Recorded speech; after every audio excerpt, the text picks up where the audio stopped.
9:05 on Super Talk 99.7 WTN. Hey, how's it going? My name is Chris Hand. I'm excited for today. We got a big show for you. Also excited for October 1st. That's been officially announced. Another presidential debate watch party, this time for the VP. Yeah. Tim Walz, J.D. Vance, Hop Springs in the borough. And guess what? I'm going to be in town for this one. You're going to be in town for this one? I'm going to be in town for this one. Dude, it's going to be awesome. I'm excited. You're coming. I'm excited. I think I'm going to be there. Perfect. I don't know if I'll be there the entire time, but I'll be there for sure. Well, at kickoff. We're definitely going to be rolling deep. I'm bringing the squad. I'm bringing the whole squad. You better. It's home turf. It's home turf, yeah. You got to be there. Home court advantage. Yeah, it just makes sense. So we're very excited for that. Details are at 997WTN.com. If you missed the last one, you should definitely check this one out. Hop Springs is a great place to do it, man. How was the last one? Place. The last one was awesome, but we were at Scoreboard, right? Yeah. So you're in a marina, and I had a bunch of listeners like, "Hey, did you bring your kids this time?" And I'm like, "No, it's They could fall in the water." At Hop Springs, we brought a soccer ball and they just ran through the open field. You know, we can't.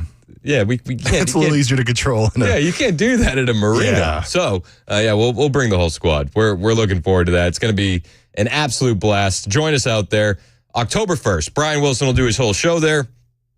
Then myself, Mandis, Murphy, we're going to be there. We'll do the overdrive together.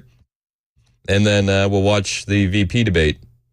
That one's, that's going to be a layup drill, right? Oh, easily. An easy smackdown, for sure. Yeah. Let's hope. We'll see how the media spins it. Tim Walz is just such a weird guy. He's such Coach Walz. He's such a weird guy. He was at a rally last night. Where was he? He was in North Carolina. And he's just so awkward. He's so awkward. He's just, anytime he talks, I can't believe she picked him. I just can't. He says, yesterday he said Trump is against overtime pay. That's what he said.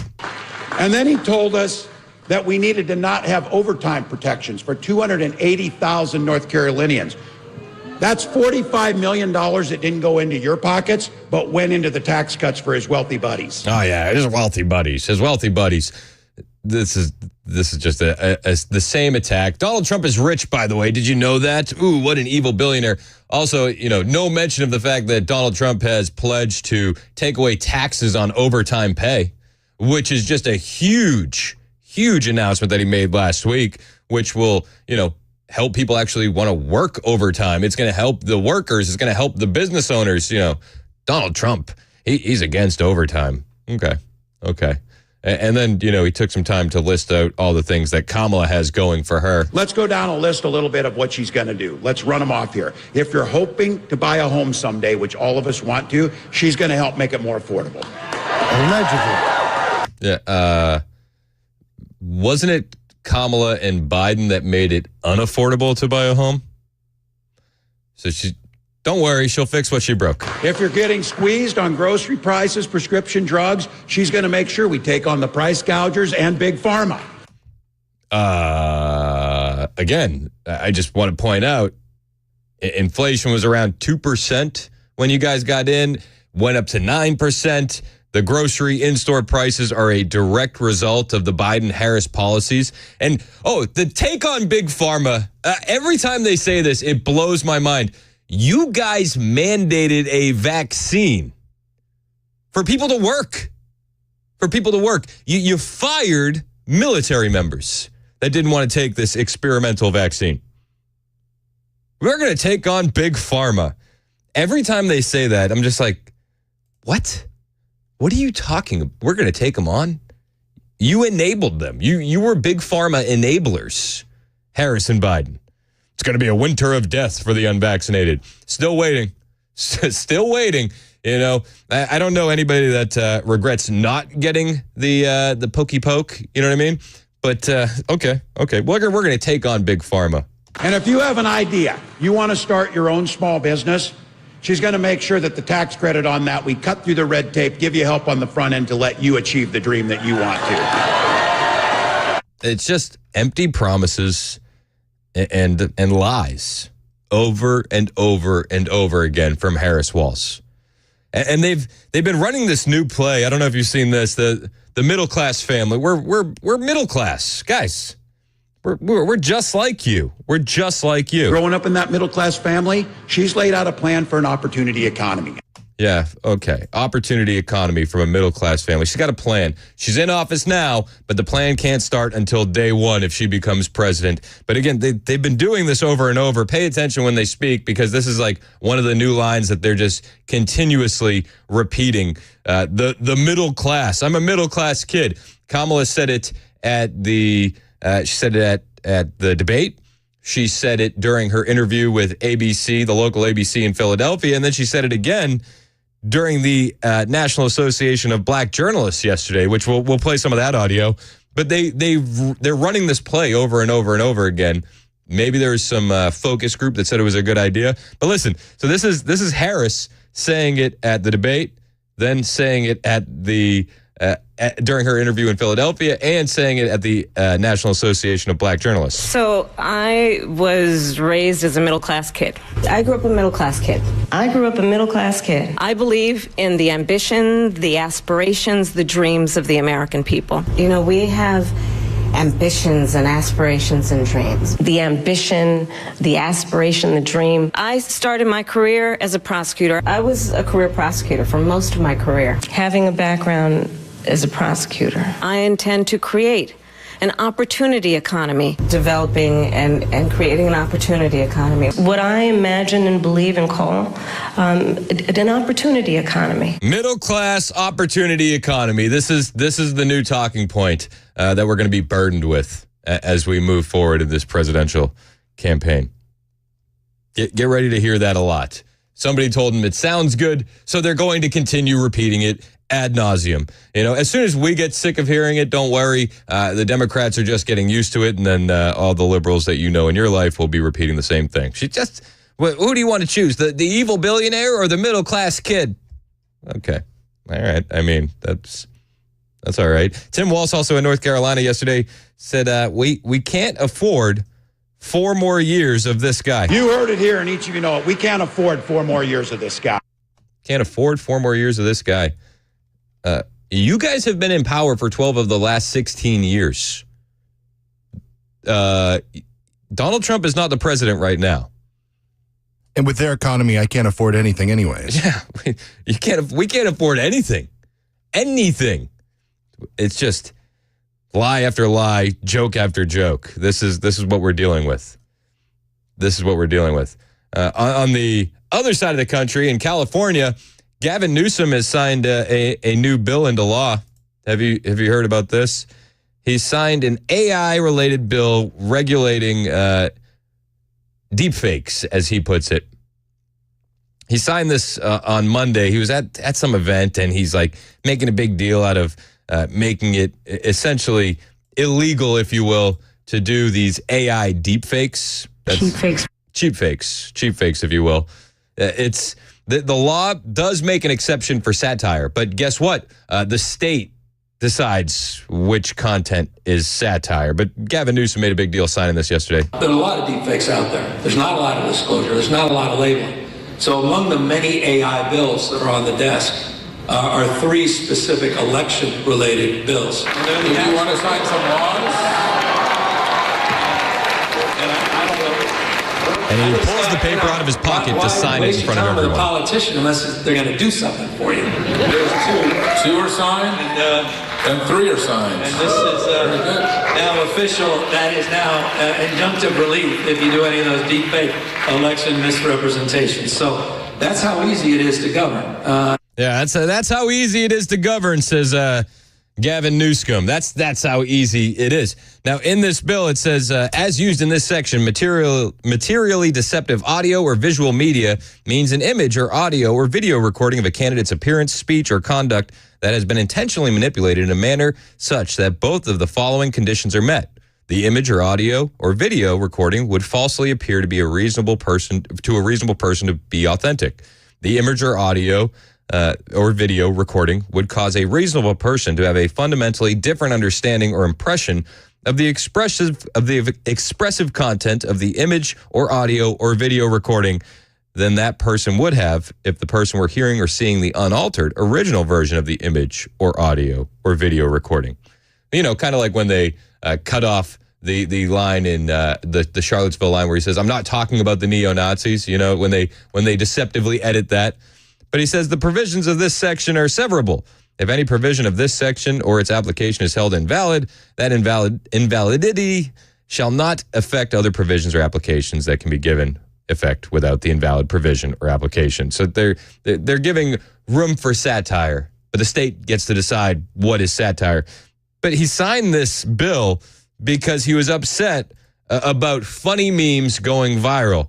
The one in question was this one, which we played months ago because it's hilarious. I, Kamala Harris, and your Democrat candidate for president because Joe Biden finally exposed his senility at the debate. Thanks, Joe. I was selected because I am the ultimate diversity hire. I'm both a woman and a person of color. So if you criticize anything I say, you're both sexist and racist. I may not know the first thing about running the country, but remember, that's a good thing if you're a deep state puppet. I had 4 years under the tutelage of the ultimate deep state puppet, a wonderful mentor, Joe Biden. Joe taught me rule number 1, carefully hide your total incompetence. I mean, everybody knew this was fake, but it got under Gavin Newsom's skin, and now he's put out this legislation to regulate AI. I take insignificant things and I discuss them as if they're significant. And I believe that exploring the significance of the insignificant is in itself significant. Talking about the significance of the passage of time, right? The significance of the passage of time. So when you think about it, there is great significance to the passage of time, and there is such great significance to the passage of time. Another trick is trying to sound black. I pretend to celebrate Kwanzaa, and in my speeches, I always do my best Barack Obama impression. So hear me when I say, I know Donald Trump's type. And okay, look, maybe my work addressing the root causes of the border crisis were catastrophic, but my knowledge of international politics is truly shocking. The United States shares a very important relationship, which is an alliance with the Republic of North Korea. It is an alliance that is strong and enduring. And just remember, when voting this November, it is important to see what can be unburdened by what has been. And by what has been, I mean, Joe Biden. So, I mean, the memes got under Gavin Newsom's skin, and he had to sign that bill into law.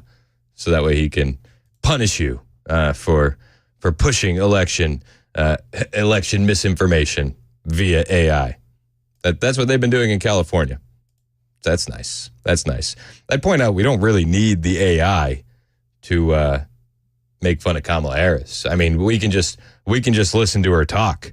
And if you listen to her at the National Association of Black Journalists, it was embarrassing. She sounded like she had tied one on the night before, yesterday, as she's sitting down for this interview.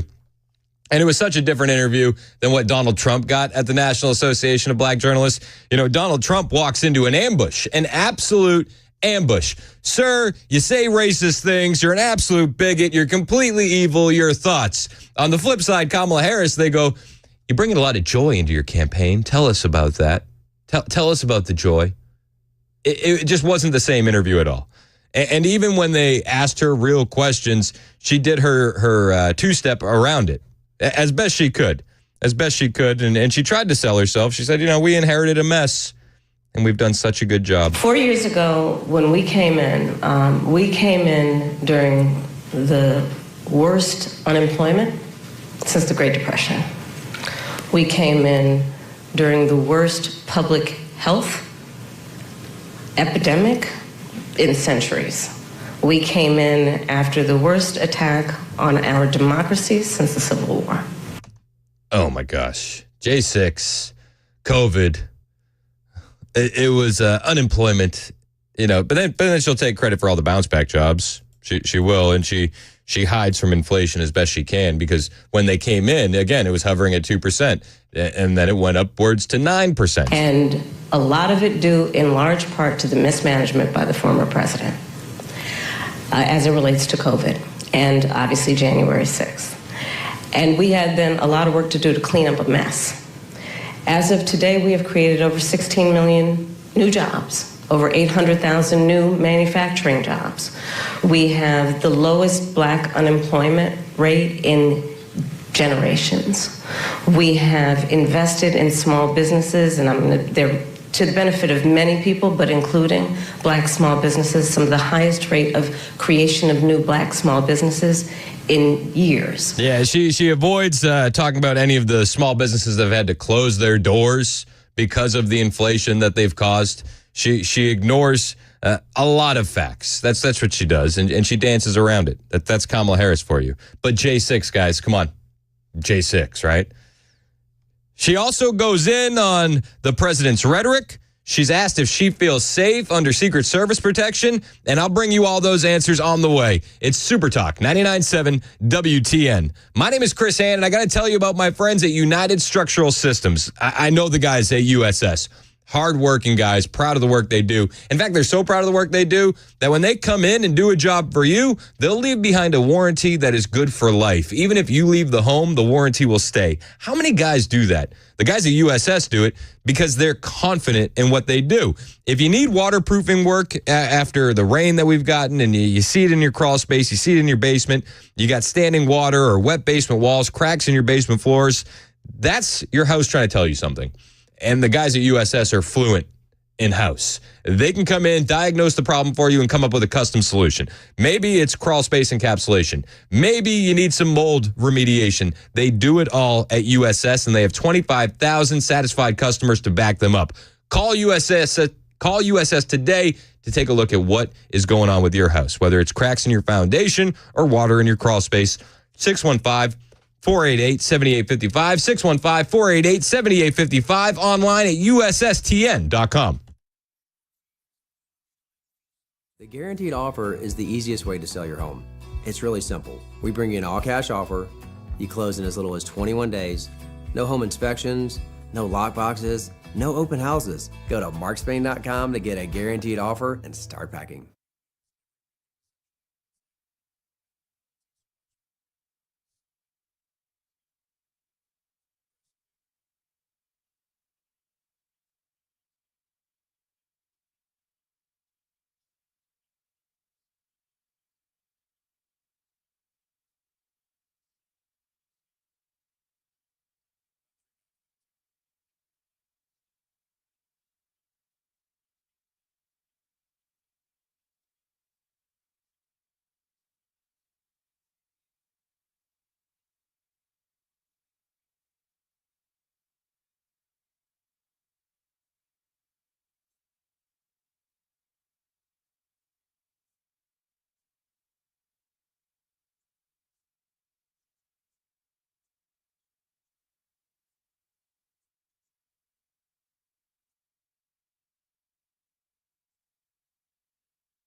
Coming up here on Super Talk 99.7 in just a couple of moments, what the Biden administration has to say about that Hezbollah pagers incident. And it's not just Tennessee. More states report election offices attacks. Those stories coming up at 9:30 on Super Talk 99.7 WTN. That's Joan Jones in the newsroom. It's 9:27 on Super Talk 99.7 WTN. My name is Chris Hand. Kamala Harris yesterday at the National Association of Black Journalists admitted grocery prices are too high. Good evening, President. Oh, right here. Is the price of groceries still too high? Yes. Do we have more work to do? Yes. And I will tell you, I do believe that I offer a new generation of leadership for our country that is about, in particular, turning the page on an era that sadly has shown us attempts by some to incite fear, to create division in our country. Oh, yeah. Some people are inciting fear and trying to create division. Again, this is from the administration that tried to scare you into getting an experimental vaccine and then said you couldn't work unless you got it. This is the same party who says that the other side is a threat to democracy. And while she admits grocery prices are too high, she doesn't have a plan to fix it. She doesn't provide any details or insight into what she's going to do. Classic. Donald Trump was asked essentially the same question last night at a Michigan town hall with Sarah Huckabee Sanders by a mom, wondering how he's going to bring down the cost of food and groceries. And to your surprise, Donald Trump actually has a plan, to the surprise of the Democrats. Good evening, President Trump. Thank you for taking our question. Thank you. My name is Barbara. I'm a mom of 3, a grandmother of 7, and 3 great-grands, a registered nurse, retired nurse. So I know the cost that goes into raising children and running a household. Yeah. People just can't survive now. How are you going to bring down the cost of food and groceries? Good. Very good. Thank you. So we have to start always with energy. Always. I don't want to be boring about it, but there's no bigger subject. It covers everything. If you make donuts, if you make cars, whatever you make, energy is a big deal. And we're going to get that. It's my ambition to get your energy bill within 12 months down 50%. If I can do that, we've done a hell of a job. 5-0, not 15, 50. Interest rates are going to follow, and actually they're going to follow for another reason. The economy is now not good. And interest rates, you'll see they'll do the rate cut and all the political stuff tomorrow, I think. And, will he do a half a point? Will he do a quarter of a point? But the reason is because the economy is not good. Otherwise, you wouldn't be able to do it. But we're going to get interest rates down, and we got to work with our farmers. Our farmers are being decimated right now. They're being absolutely decimated. And, one of the reasons is we allow a lot of farm product into our country, and we're going to have to be a little bit like other countries. We're not going to allow so much We're going to let our farmers go to work. He actually has answers.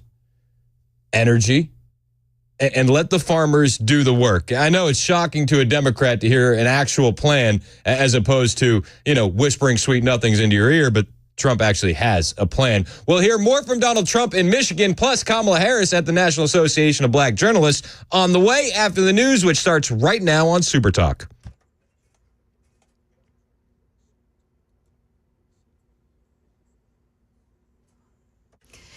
Good morning, 9:30 now, and I'm Joan Jones with your top stories. We're looking at 71 degrees. We're headed up to about 87 later. A third man has been arrested in the case of a sex trafficking of a 13-year-old girl. Octavia Stephanie makes a court appearance in Nashville today on charges related to the disappearance of that girl last year. News 2's Amelia Young.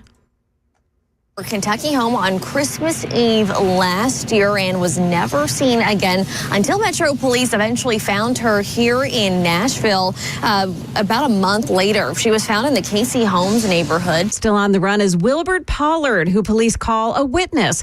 Call Crime Stoppers with any information on his whereabouts. Well, the official position is that the U.S. knew nothing about the pager attack against Hezbollah in Lebanon yesterday. For the record, Secretary Blinken speaking on the issue in Cairo. The United States did not know about, nor was it involved in, these incidents. And as to possible implications of the attack on ongoing Gaza ceasefire discussions, I can't tell you in this moment what impact this will have. I certainly can't speak to what impact it might have on Hezbollah and its operation. Tom Rivers, ABC News at the Foreign Desk. The list of states where election-related offices have been targeted is now growing. The envelopes and packages received at government offices in at least 16 states have contained a white powder, which so far has tested as harmless.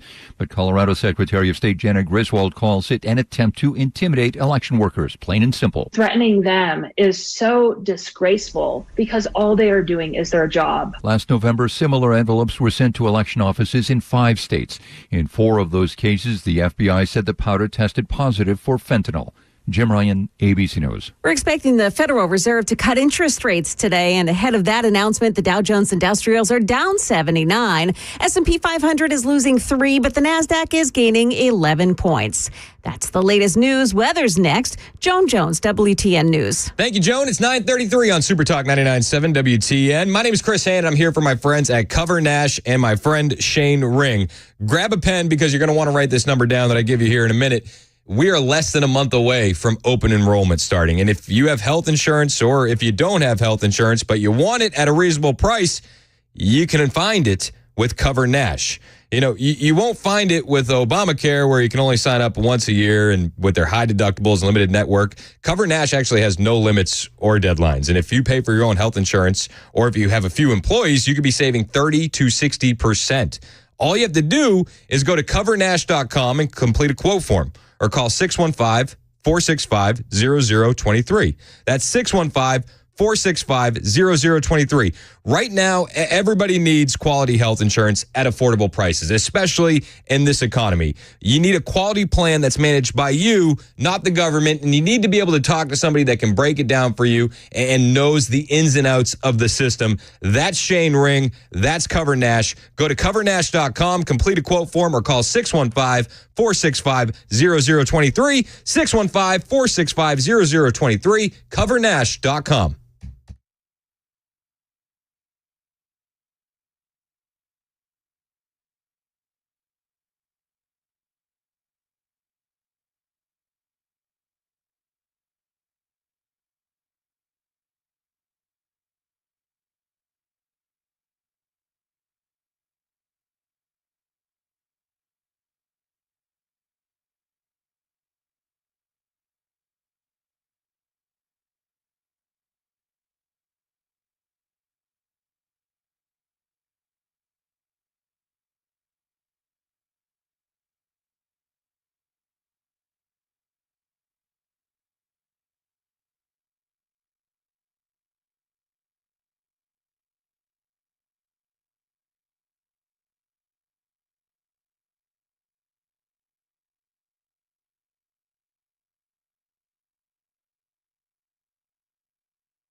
9:39 on Super Talk 99.7 WTN. My name is Chris Hand. You can find me on Twitter, True Social, Instagram at Chris Hand on Air. I was going to talk about Kamala Harris at the National Association of Black Journalists, but then a headline came across the desk. Mandis actually sent this to me. Breaking right now. You know, Trump has a rally in Long Island happening this evening, and they actually just found explosives in a car near the rally site. $20 says it's not fireworks for the celebration of him being there. No. $20 says it'll take till the afternoon when the media blames Trump for his own rhetoric causing explosives. I'll put 30 on that. Put 30 on, to be planted near his rally site. I mean, we joke, but this is insane. This is insane. Sunday, there was an attempted assassination. Now we're at Wednesday, and we have explosives in a car near the Trump rally on Long Island. Police reportedly found explosives in a car near former President Trump's rally site on Long Island ahead of his speech Wednesday evening. If it is confirmed, it would be the latest shocking security breach and comes just 3 days after his would-be assassin was arrested near his Palm Beach golf club. Sources in the Nassau County Police Department allegedly told One American News journalist James Lalino that the rally site perimeter was breached and a blue barrel was removed. In addition, during the canine sweep, they found an explosive device in one of the vehicles. The sources said the driver ended up running into the woods. No one saw if he had anything on him. They just saw him take off running. A lot of cars are now parking. They're lining up on Hempstead Turnpike, just parking on the grass, even over at Eisenhower Park. They're just parking over there. The source went on to tell Lalino, according to a post on X. Insane. Absolutely insane. These rallies are always massive. There's always lines around the block, and you know, depending on where these explosives were, maybe they were looking to hit the rally goers. Maybe it would. The explosives weren't inside where the rally would be. It was outside. But just another example, as leftists would say, of Trump's rhetoric. People hearing Trump's rhetoric and trying to attack him. It has nothing to do with the left's rhetoric, though. Nothing, right? Nothing.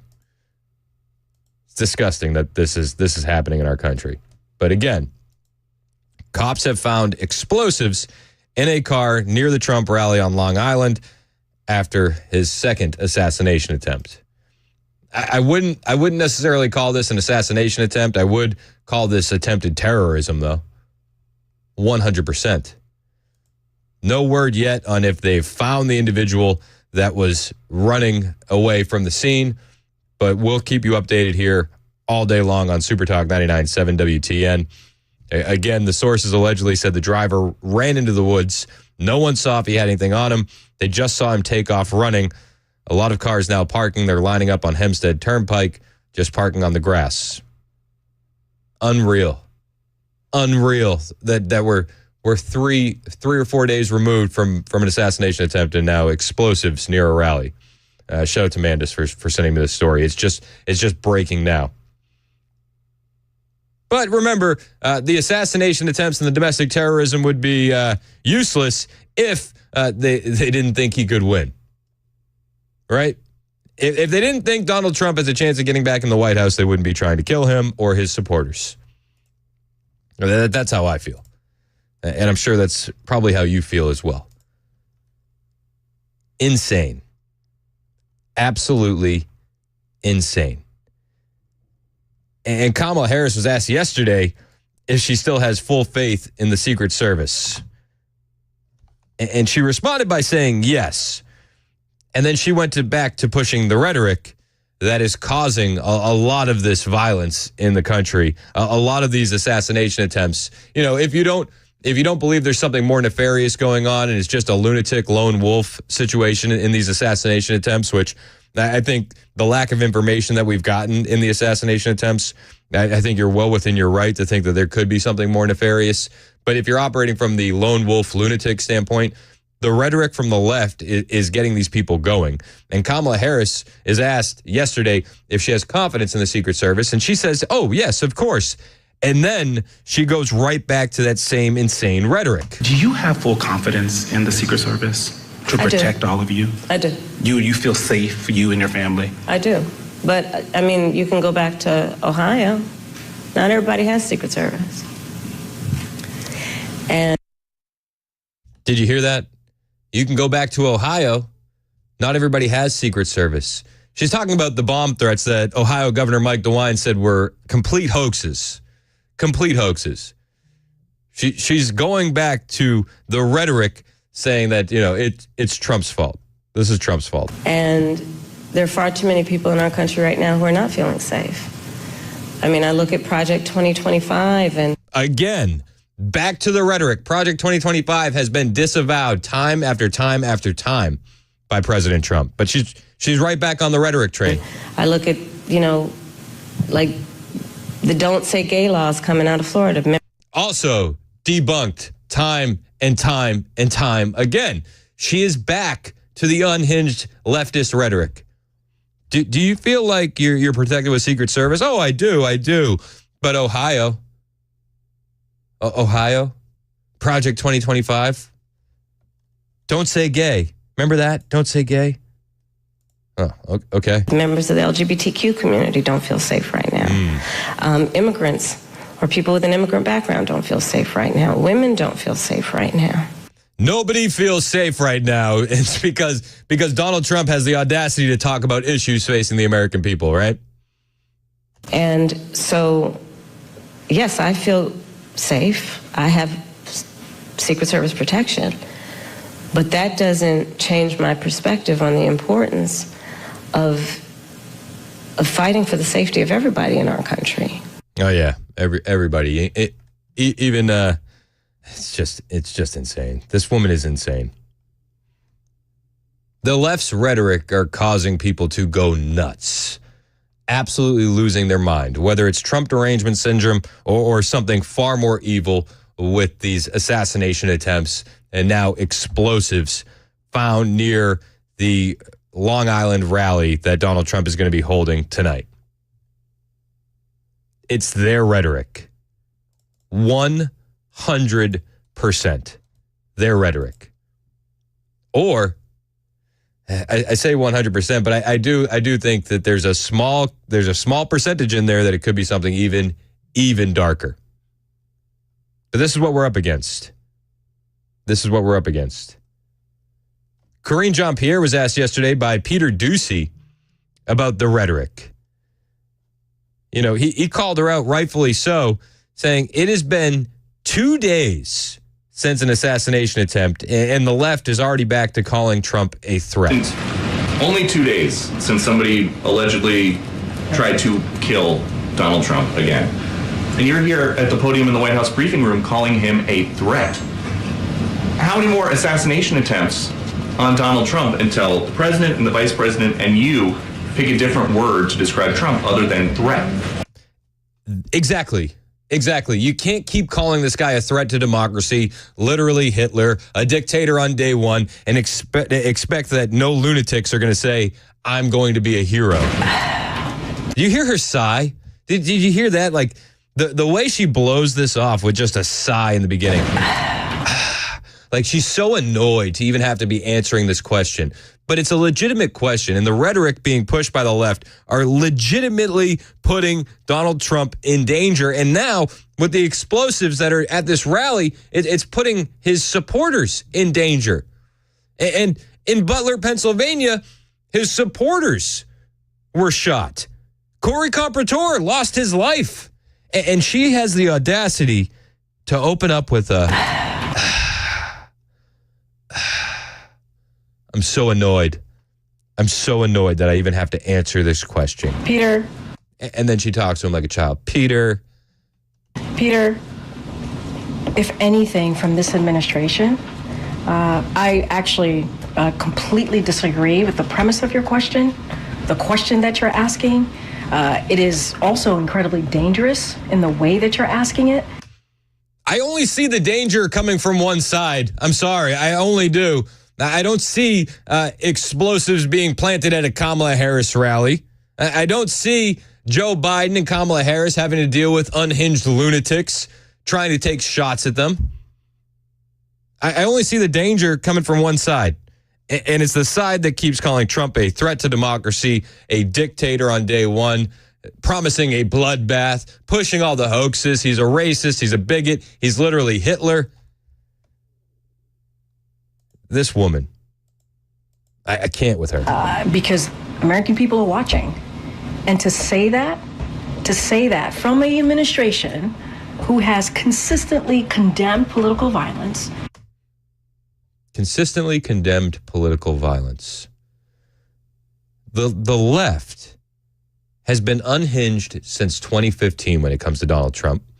They've called him every name under the sun. They've demonized his supporters. They've demonized everyone in his orbit. We've consistently condemned the rhetoric, guys. Consistently. From an administration where the president called the former president and was grateful that he was okay. From an administration who has called out January 6th. Oh, there it is. So she says, oh, Biden's called Trump. Trump was grateful that he called him.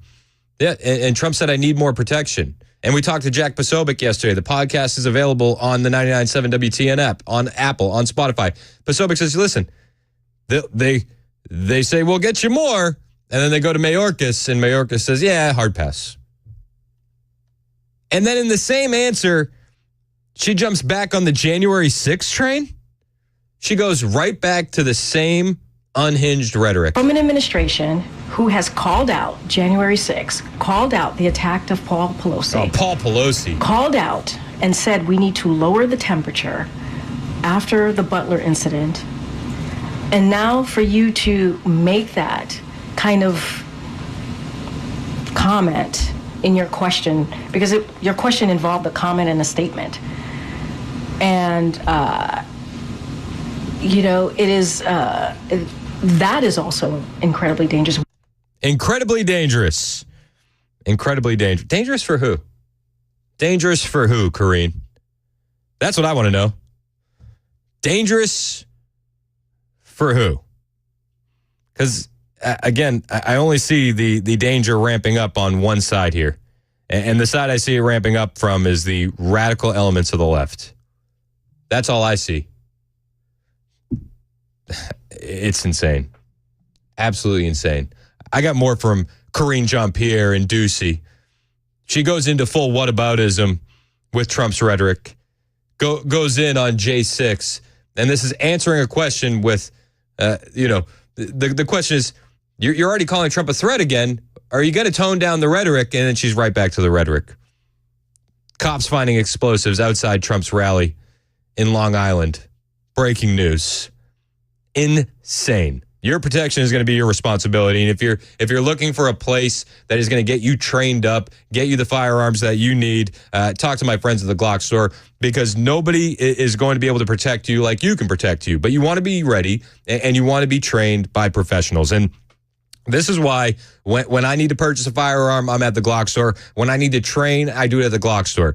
Every session at the Glock store is a private lesson. It's the best place to shoot. They have private rooms, not public lanes. It's even the best place to compete. Maybe you want to, go to the next level. Well, the USPSA and the low light, no light competitions are open every single month. And now the Glock store is even the best place to party. Maybe you don't want to do this on your own and you want to bring a group to train. Well, you can do that at the Glock store, or you could throw a birthday party or a retirement celebration or corporate team building. You'll get a VIP room with a full kitchen, dedicated shooting rooms, instructors, shooting activities designed for every level, and they'll include all the ammo, even full auto options. This is happening at the Glock store. And if you want to get this started, all you got to do is pick up the phone and give them a call. 615-682-6565. 615-682-6565. Just tell them when you want to do it, how you want to do it. They'll make a plan for you. The Glock store, my place to shoot, everyone's place to party. Minutes from the airport, worth the drive from anywhere.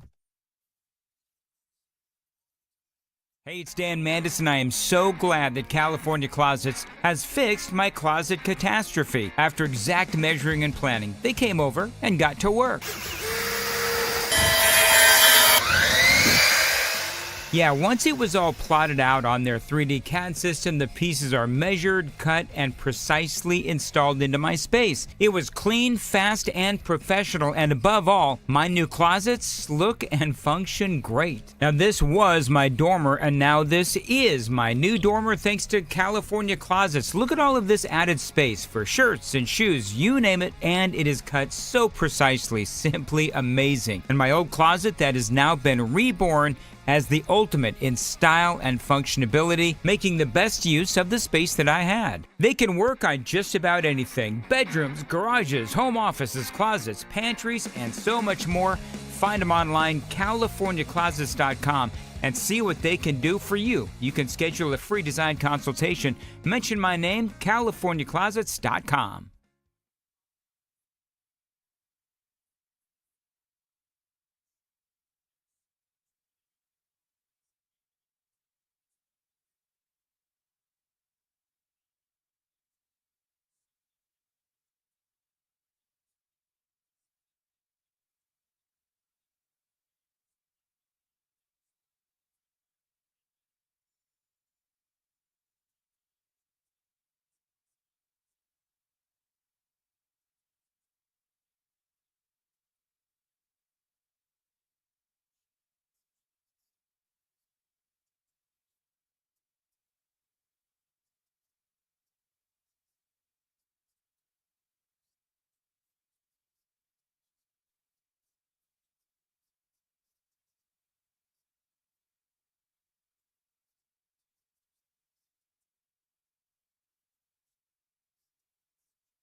Hey, up ahead here on News Talk 90. Super Talk 99.7. We've got the latest on all the explosives that were found near a Trump rally site, which is happening tonight, by the way. Also, Hezbollah is reeling because there's been another wave of attacks. Those stories coming up at 10 o'clock on Super Talk 99.7 WTN. Yeah, another wave of attacks on Hezbollah. It's insane. Dan is texting me. This is what's happening behind the scenes. Mandis is texting me about explosives at a Trump rally. Murphy is texting me about Hezbollah exploding again. It's like, I'm just waiting for Wilson to hit the hat trick and tell me what else is going to explode. That's all I'm doing over here. We're working behind the scenes to validate these reports. Joan Jones is going to have more in the news. We'll bring you the latest on the explosives found near the Trump rally. We'll bring you the latest on what's happening with Hezbollah on the way. Hang out with us. Busy news day. I had the audacity earlier this morning to say to Mason, it feels like a slow news day. Yeah. See, it's all your fault. Yeah, we were like, it feels a little... I said, I feel like the news people are like a little bit burnt out. Like, and then it was, 15 minutes later? Don't do that again, okay? Chris, keep your mouth closed. Yeah. I was going to say my phone started blowing up, but I don't think that's the right thing to say at this time. Yeah, 10 o'clock. not a good idea. It's 10 o'clock on Super Talk 99.7 WTN.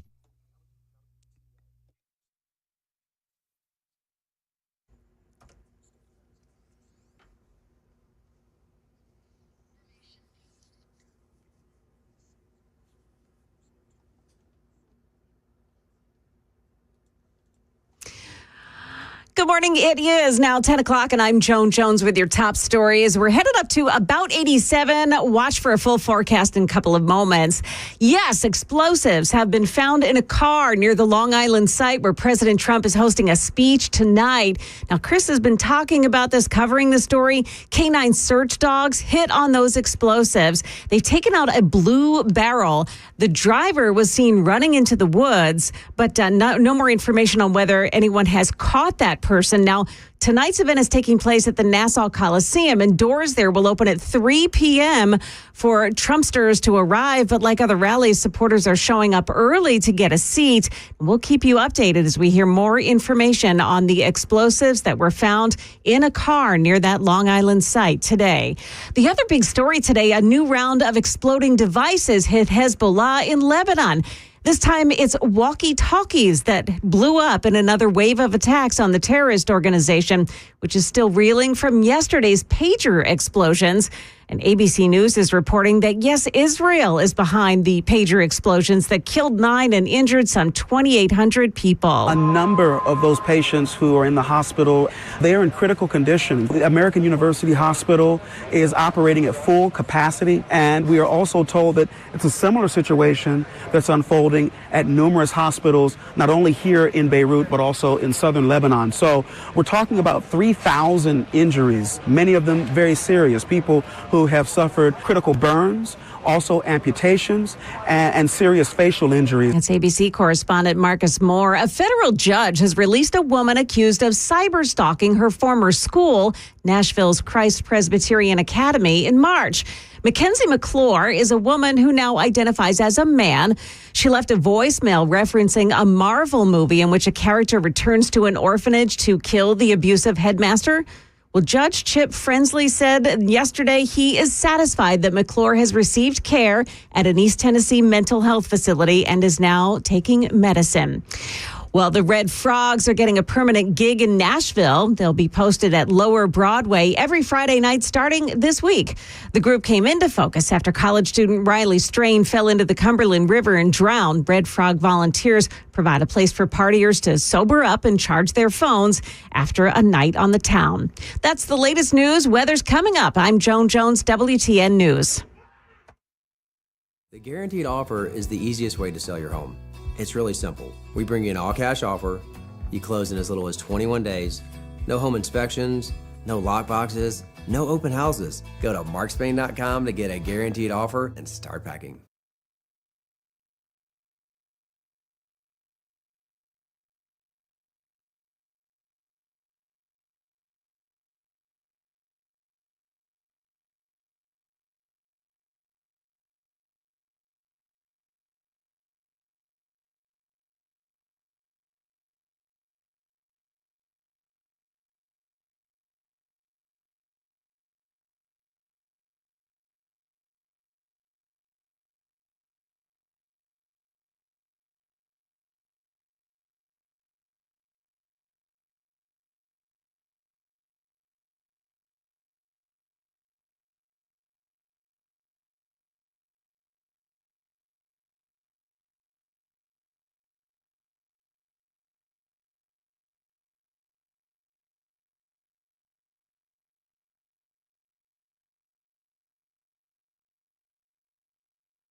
10:06 on Super Talk 99.7 WTN. I'm Chris Hand. A lot of breaking news happening right now across the world. We have explosives found near a Trump rally in Long Island, and we have more explosions in Lebanon. Lebanon, the country, not Lebanon, Tennessee. This following the attack yesterday on the Hezbollah terrorists, which is now being attributed to Israel. Well, duh. Today, handheld radios, two ways, walkie-talkies, if you will, used by Hezbollah, have been detonated across Lebanon's south and in Beirut's southern suburbs, a security source and witness said. This is according to Reuters. Further stoking tensions with Israel a day after similar explosions via the group's pagers. 3 people were killed in Lebanon's Baca region, the state news agency reported. Dozens were wounded. At least one of the blasts took place near a funeral organized by Iran-backed Hezbollah for those killed the previous day, when thousands of pagers used by the group exploded across the country and wounded many of the group's fighters. I've seen the video of what happened at the funeral. Insane. Absolutely insane. I mean, at this point, if you're a Hezbollah fighter, you just leave your tech at home, right? I would say you'd have to go back to carrier pigeon, the messenger pigeon, but even then you wouldn't be safe because birds aren't real. But, it's just insane. Insane. The group, which was thrown briefly into disarray by the pager attack, said on Wednesday it had attacked Israeli artillery positions with rockets, the first strike at its arch foe since the blast wounded thousands. And now it looks like Israel is going back at the Hezbollah terrorists. The handheld radios were purchased 5 months ago, around the same time the pagers were bought, said a security source. Israel's spy agency Mossad has a long history of sophisticated operations on foreign soil, planted explosives inside those pagers imported by Hezbollah months before Tuesday's detonations, a senior Lebanese security source and another source told Reuters. The death toll from Tuesday's blast rose to 12, including 2 children. Lebanese Health Minister Faras Abaid said on Wednesday. Tuesday's attack wounded nearly 3,000 people. We're not getting tallies yet on how many explosions. I've seen numbers around 30 to 40, but no official confirmation yet on how many explosions on the two-way radios, the walkie-talkies, if you will. But I am seeing 3 dead. 3 dead as a result of these new explosions. Wow. Insane, right? That's nuts. Talk about the long game. Holy cow, yeah, to get them comfortable with that stuff. Well, not even that. This has to go back months and months and months. So they bought this stuff 5 months ago. But then you think about the planning, the intercepting of the packages. Did you set up a front company? How you got the explosives in there? Insane. It's so much planning, and we still don't know who's doing it. Well, I mean, Israel, it was Israel. Okay. That was my guess, but yeah. Sometimes, but still, sometimes the easiest explanation is the right explanation. Yeah, that's fair. You know what I mean? Sometimes the most logical conclusion is just the conclusion. But the long game that goes into this is just wild. It's kind of impressive.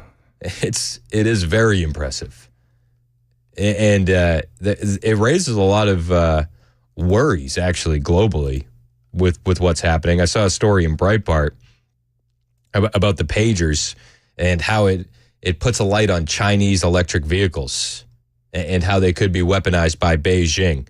The story reads, the British government's open doors approach to electric vehicles from communist China threatens to undercut domestic manufacturing and expose the country to national security risks, a warning from a think tank that EVs could be weaponized by Beijing.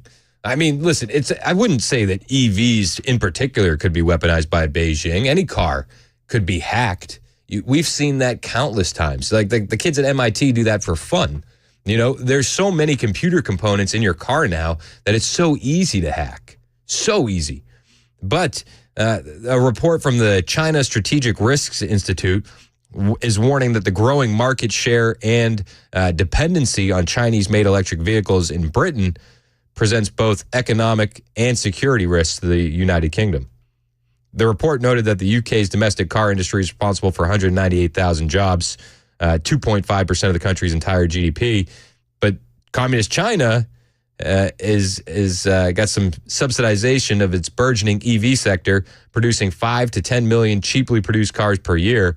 And the failure by Westminster to impose import restrictions will threaten the future of the British car manufacturing. And then further down the line, you think about what they could do with the back doors that they have in those cars. It's insane. Again, I don't know if this is this is the story from Breitbart about this. They're calling them rolling surveillance devices. They, how they could be weaponized. You can use your own imagination, but I would just say any car can be hacked. Any car can be hacked. It's wild, though. It's a wild time we're living in. And when you think about the advancements in warfare and how things are changing so quickly, it is nuts. I got a few people on the line that want to jump in on the conversation. Let's start with Danny in the borough. Wants to talk about lack of safety. What's up, Danny? Thanks for holding, man.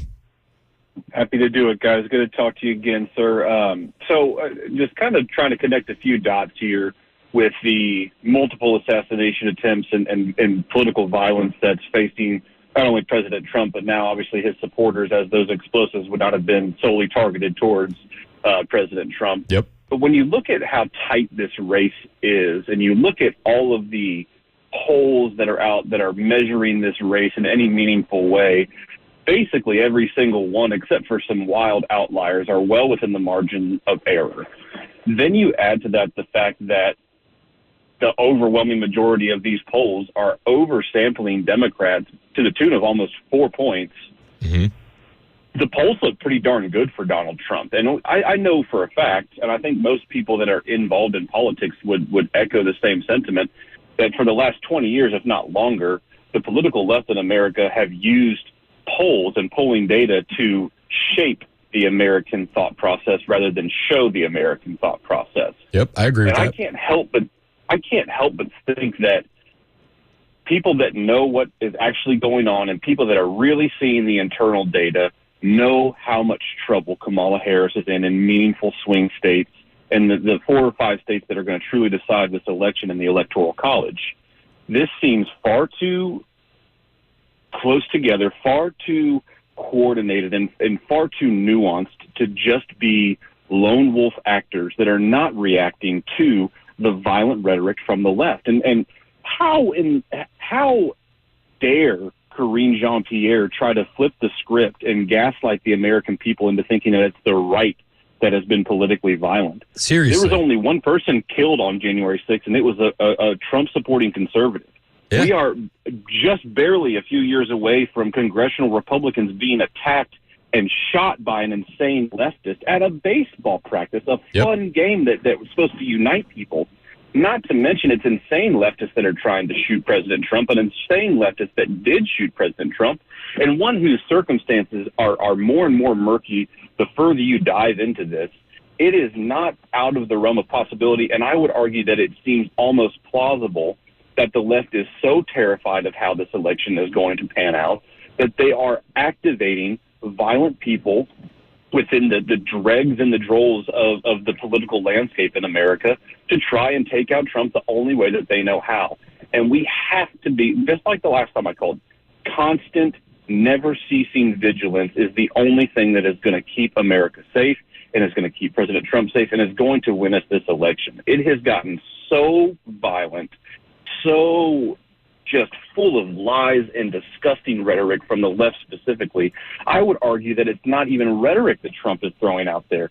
It's political. It's fact, political-driven fact, but calling out, calling a spade is not rhetoric in my mind. Calling a man who produced the greatest economy in American history, had American borders at the safest they've been in modern history, a threat to democracy is not only just a blatant lie, it has now become dangerous. They have said, quote, we cannot allow this man back in office. And now it seems to me that the more insane aspects of the Democrat Party and the violent liberal left wing of the political landscape in America has gone to the only thing that they have left, and that is trying to end a good man's life to continue to propel their insanity and their hatred for this country and the freedoms that we still have for a while. Yeah, and Danny, I don't think you're off base having these thoughts. Like some people might push back on you and say it's conspiracy theories, it's this, it's that, but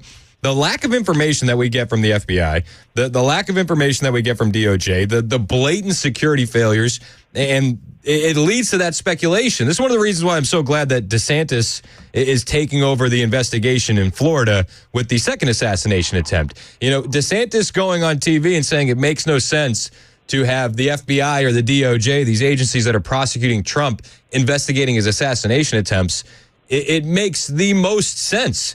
And I'm glad that there's going to be at least one group investigating this from what appears to be an honest motive. You know what I mean? Well, and it's not a theory at all to say that it was the Democrats in power that denied RFK Secret Service protection. Yep. It is not a theory to say that the political left gave C-wing, non-field trained agents control of President Trump's safety at the Harrisburg or at the Pennsylvania rally. I can't remember if it was Harrisburg or where it was. Butler. But I mean, it's not that's not a theory. That's a fact. And the only conspiracy that I see inside of that is the fact that the left is refusing to give equal amounts of protection to conservative candidates and RFK, who was obviously a threat to the electoral process as far as the Democrats saw. And to take it a step further, these are the same people who have said time and time again that American citizens don't deserve the same level of protection that these political elites are entitled to with automatic weapons and things that, you know, quote unquote weapons of war that Tim Walz's line rear end never carried into war. They want to take them away from people. We're less than 2 weeks away from Kamala Harris on national TV to the largest broadcast debate in American history, saying she has no desire to take your guns, and then within the same breath of repeating that same lie yesterday, went on to say, but we have to get weapons of war and assault weapons off the street. Like, the lies and the ease with which these people are willing to lie to the American people is truly nauseating. And I'll also point out, it's not a theory that the left has been dabbling in political violence since the 70s. That's not a theory. That's in fact. And we can go back to the summer of 2020, the summer of love. I was gonna say, the left was dabbling in political violence. Like, we've seen it time and time again. Kamala was trying to bail out people who were actively engaged in political violence, and you cannot describe the riots in Minnesota in any way other than political violence. And she not only held those people up as heroes, but tried to help them circumvent the rightful legal process with which they were going to be punished. They burned down a police station in Minneapolis. You know what I mean? They took over a police station in Seattle, Washington. Yeah. It's a whole government building that these psychopaths took over. But Peter Doocy, guilty of political violence? But Peter Doocy saying, hey, can you stop calling President Trump a threat is a bridge too far for Karine Jean-Pierre. Man, fall off that bridge, lady. My goodness. Whatever. This is just nonsense. Hey, I love you, bro. Hey, love you back. Appreciate the call, Danny. That's Danny in the borough. Great call. Let's go to another friend in the borough, Sharon. We got about a minute and a half, Sharon. What do you got? Hey, good morning, Chris. Love your show. Thank you. That last caller was spot on, pretty much with everything. Spot on. That was good. So I have a dangerous question for you. I'd like to ask you a dangerous question. All right. Sometimes those are my favorite. Okay. Is there any question that's really dangerous? Is there such thing as a dangerous question? I was always taught growing up that there's no wrong question. There's no bad question. Yeah. No, I mean, it only gets dangerous depending on what the answer is, right? It's dangerous for the left because the questions expose their dangerous rhetoric. Yep. So that's why they think it's dangerous, because they're getting exposed, right? Yep, 100%. And the question Peter Doocy asked to Karine Jean-Pierre, can you stop calling him a threat? That just seems like day one stuff. They should have stopped that a long time ago. Yeah. But they keep doing it, and they're getting called out. And so that they're getting called out to them is dangerous. But But does anybody believe that bovine scatology, that there's a dangerous question, that anything out of her mouth is true? Because pretty much everything out of her mouth is a lie. Right? I'm with you, and I love the call back to bovine scatology, Sharon. If only, I appreciate your call, if only Phil Valentine could be here to discuss what's happening in 2024. I would love to hear it. I know you would too, and I can imagine that he wouldn't be too impressed with the radical left. It's 1022 on Super Talk 99.7 WTN. Listen, if you're trying to figure out what to do when it comes to investments in retirement planning, you're not alone, especially in this economy, but you want to find a guy that can answer your questions the right way. And I found a guy. I know a guy, Paul Winkler and Paul Winkler Inc. You got to talk to Paul because he'll give you a straight answer every single time. A lot of people seem to be saying very different things, but Paul, and you've heard me talk about him for quite a while. Paul puts it this way. If you worked for a car company, it makes sense that you'd say your car is the best, right? Obviously. If you worked for a roofing company, well, you do it the best. And if you're talking to people that dabble in investments, if you're talking to people that are insurance agents or people who would sell investment products, what do you think they're going to say? Exactly. Paul and his team came from that side of the industry, so I'm not going to steal their thunder, but they can tell you what really goes on, and they'll tell you honestly, to the point where he makes me tell you I get paid to do these commercials because he wants to start it with honesty and transparency. I don't get paid to be a client, though. I'm a client because I trust Paul. You can trust him, too. Call Paul today. Get your retirement and your investments in a good spot. 615-851-1950. 615-851-1950. Online at paulwinkler.com. Hey, what's up, guys? This is Matt Murphy for Members Nutrition. I want to tell you about the Members Nutrition difference, and I want to encourage you to go over to the Members Nutrition website.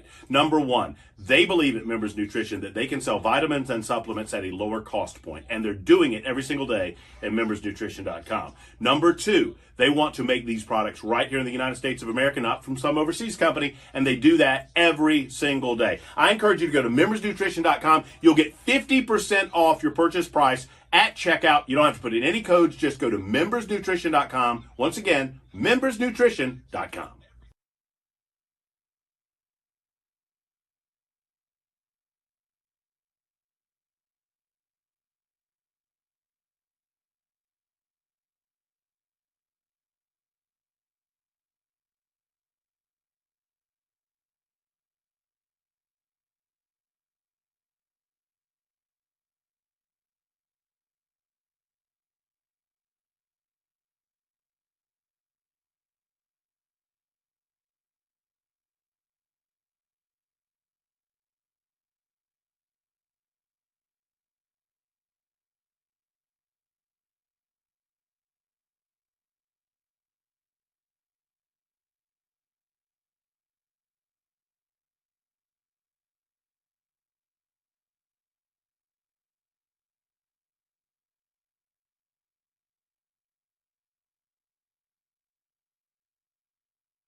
Up ahead here on Super Talk 99.7, well, the threat level has been tamped down in New York, where explosives were reportedly found near a Trump rally site. Also, there's now a death toll coming in from Lebanon, where another round of exploding devices hit Hezbollah. Those stories at 10:30 on Super Talk 99.7 WTN. Thank you, Joan Jones. Not to steal your thunder, but yeah, the Nassau Police Department, they've released a statement calling those the bombs found a false alarm. The report reads from Commissioner of Police Patrick Ryder, reports of explosives being found at this site are unfounded. There is a person who is being questioned who may have been training a bomb detection dog near the site. The individual with the bomb dog falsely reported explosives being found, and that individual is currently being detained by police. So that's good news. It's very, very good news. But the fact of the matter is, everybody understands the threat that Donald Trump is currently under. And the threat that he's under is due in part to the rhetoric from the left. And the left will point the finger at us and say, no, it's your rhetoric causing this. But they're the ones that continue to identify him as a threat to democracy, a dictator on day one, a guy that promises a bloodbath, et cetera, et cetera, et cetera. So when you see these reports of threats, it's hard not to take them seriously right now. It's hard not to jump all in and be like, what is going on? But the false alarm, that's good news. That's good news. People are lining up already for that rally in Long Island tonight. There's already a long, long line. So this is good. This is good. But it doesn't mean that the threats are done. In fact, I wouldn't be surprised if we see more of this kind of stuff in the lead up to the election. Hopefully nothing successful, but it wouldn't shock me. It wouldn't. And it's because of the rhetoric from the left. Peter Ducey asked Karine Jean-Pierre if you guys could stop calling President Trump a threat. She didn't like that question too much. Not too much at all. Only 2 days since somebody allegedly tried to kill Donald Trump again. And you're here at the podium in the White House briefing room calling him a threat. How many more assassination attempts on Donald Trump until the president and the vice president and you pick a different word to describe Trump other than threat? Oh, the sigh. She's so upset. Peter, if anything from this administration, I actually completely disagree with the premise of your question, the question that you're asking. It is also incredibly dangerous in the way that you're asking it. It's incredibly dangerous, Peter. Incredibly dangerous. You asking a question. I'll bring you the rest of their exchange after the break. Joan Jones waiting in the weeds. She's got the latest headlines on Super Talk 99.7 WTN.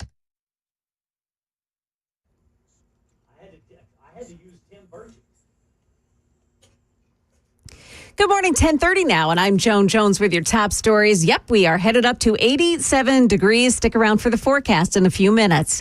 Well, police in Long Island say, there's no threat to former President Donald Trump at the rally site after explosives were reportedly found in a car near the site. The incident first reported by the Daily Mail.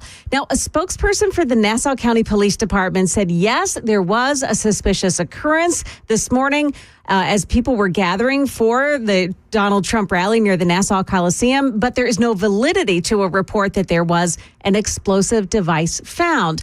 We'll keep an eye on this as the day goes on. Also, a new wave of explosions across Lebanon today as now walkie-talkies belonging to Hezbollah terrorists have simultaneously exploded. 30 to 40 blasts reported, several deaths. So is Israel behind this round of explosions? CNN's Jeremy Diamond reported on that today. Behind me here, but officials do the timing here is quite notable. The fact that it would come a day after thousands of pagers exploded in what we reported yesterday was indeed a joint Israeli Mossad and Israeli military operation. Also today, the UN High Commissioner for Human Rights, Volker Turk, has called for an independent investigation into yesterday's pager blasts. A third man's been arrested in the case of the sex trafficking of a 13-year-old girl here in Nashville. Octavia Stephanie makes a court appearance today on charges related to the disappearance of that girl last year. News 2's Amelia Young Well, she said that the young girl had been missing since last year. Still on the run is Wilbert Pollard, who police call a witness. Call Crime Stoppers with any information on this. The Fed will likely announce an interest rate cut this afternoon, either 1/4 or 0.5%. And ahead of that, stocks today are down just a bit. The Dow Jones Industrials are minus 30 points. That's the latest news. Weather's next. I'm Joan Jones, WTN News. Thank you, Joan. It's 10:32 on Super Talk 99.7 WTN. We got a great new sponsor here on the show, Kingdom Fence Company. I know the owner, Dave. Great guy, Christian, family man, and he wants to let their fences tell the story of your land. No matter what you need a fence for, whether it's residential, commercial, farm, or agriculture, support people that like you. Support Kingdom Fence Company. Chain link, privacy, vinyl, aluminum, dog fence, pool fence, they do it all. KingdomFenceCompanyLLC.com, 615-390-5891, 615-390-5891. Call Kingdom Fence Company when you need a fence.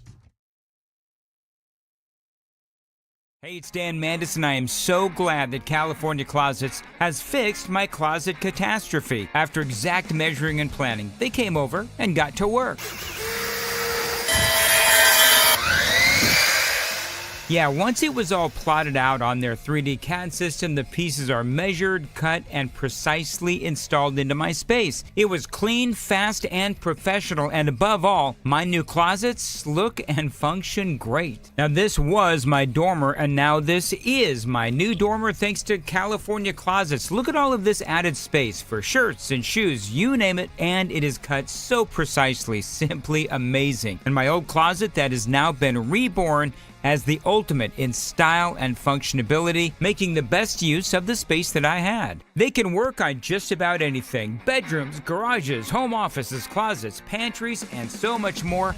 Find them online, CaliforniaClosets.com, and see what they can do for you. You can schedule a free design consultation. Mention my name, CaliforniaClosets.com.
Only 2 days since somebody allegedly tried to kill Donald Trump again. And you're here at the podium in the White House briefing room calling him a threat. How many more assassination attempts on Donald Trump until the president and the vice president and you pick a different word to describe Trump other than threat? Peter, if anything from this administration, I actually completely disagree with the premise of your question, the question that you're asking. It is also incredibly dangerous in the way that you're asking it, because American people are watching. And to say that from an administration who has consistently condemned political violence, from an administration where the president called the former president and was thankful, grateful that he was okay, from an administration who has called out January 6th, called out the attack of Paul Pelosi, called out and said we need to lower the temperature after the Butler incident. And now for you to make that kind of comment in your question, because your question involved a comment and a statement. And, it is, that is also incredibly dangerous. That's dangerous, Peter. Don't ask questions like that, man. What are you doing? We're allowed to call Donald Trump a threat if we want to. It's Super Talk 99.7 WTN. My name is Chris Hand, 1038. If you're just joining us, the explosives that they said found in near the Long Island rally, the police are saying that it's a false alarm. Police are saying it's a false alarm. Karine Jean-Pierre yesterday said that asking questions are dangerous to Peter Doocy. It's dangerous for you to say that it's dangerous for us to call Trump a threat. Okay. Are you following the logic? Don't ask questions. Questions are dangerous. Karine Jean-Pierre then goes into full-on leftist rhetoric. Full-on. In the same breath. It's dangerous for you to ask a question, Peter. Also, January 6th. Do you remember January 6th, Peter? When we have been very clear in condemning political violence from here, what I have said about the president, the former president, about January 6th is facts. You all have reported. It is fact.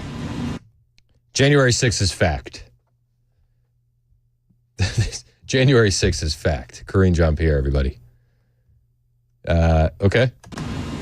When you have a former president who basically says that the election wasn't, the results of the election were not the results of the election.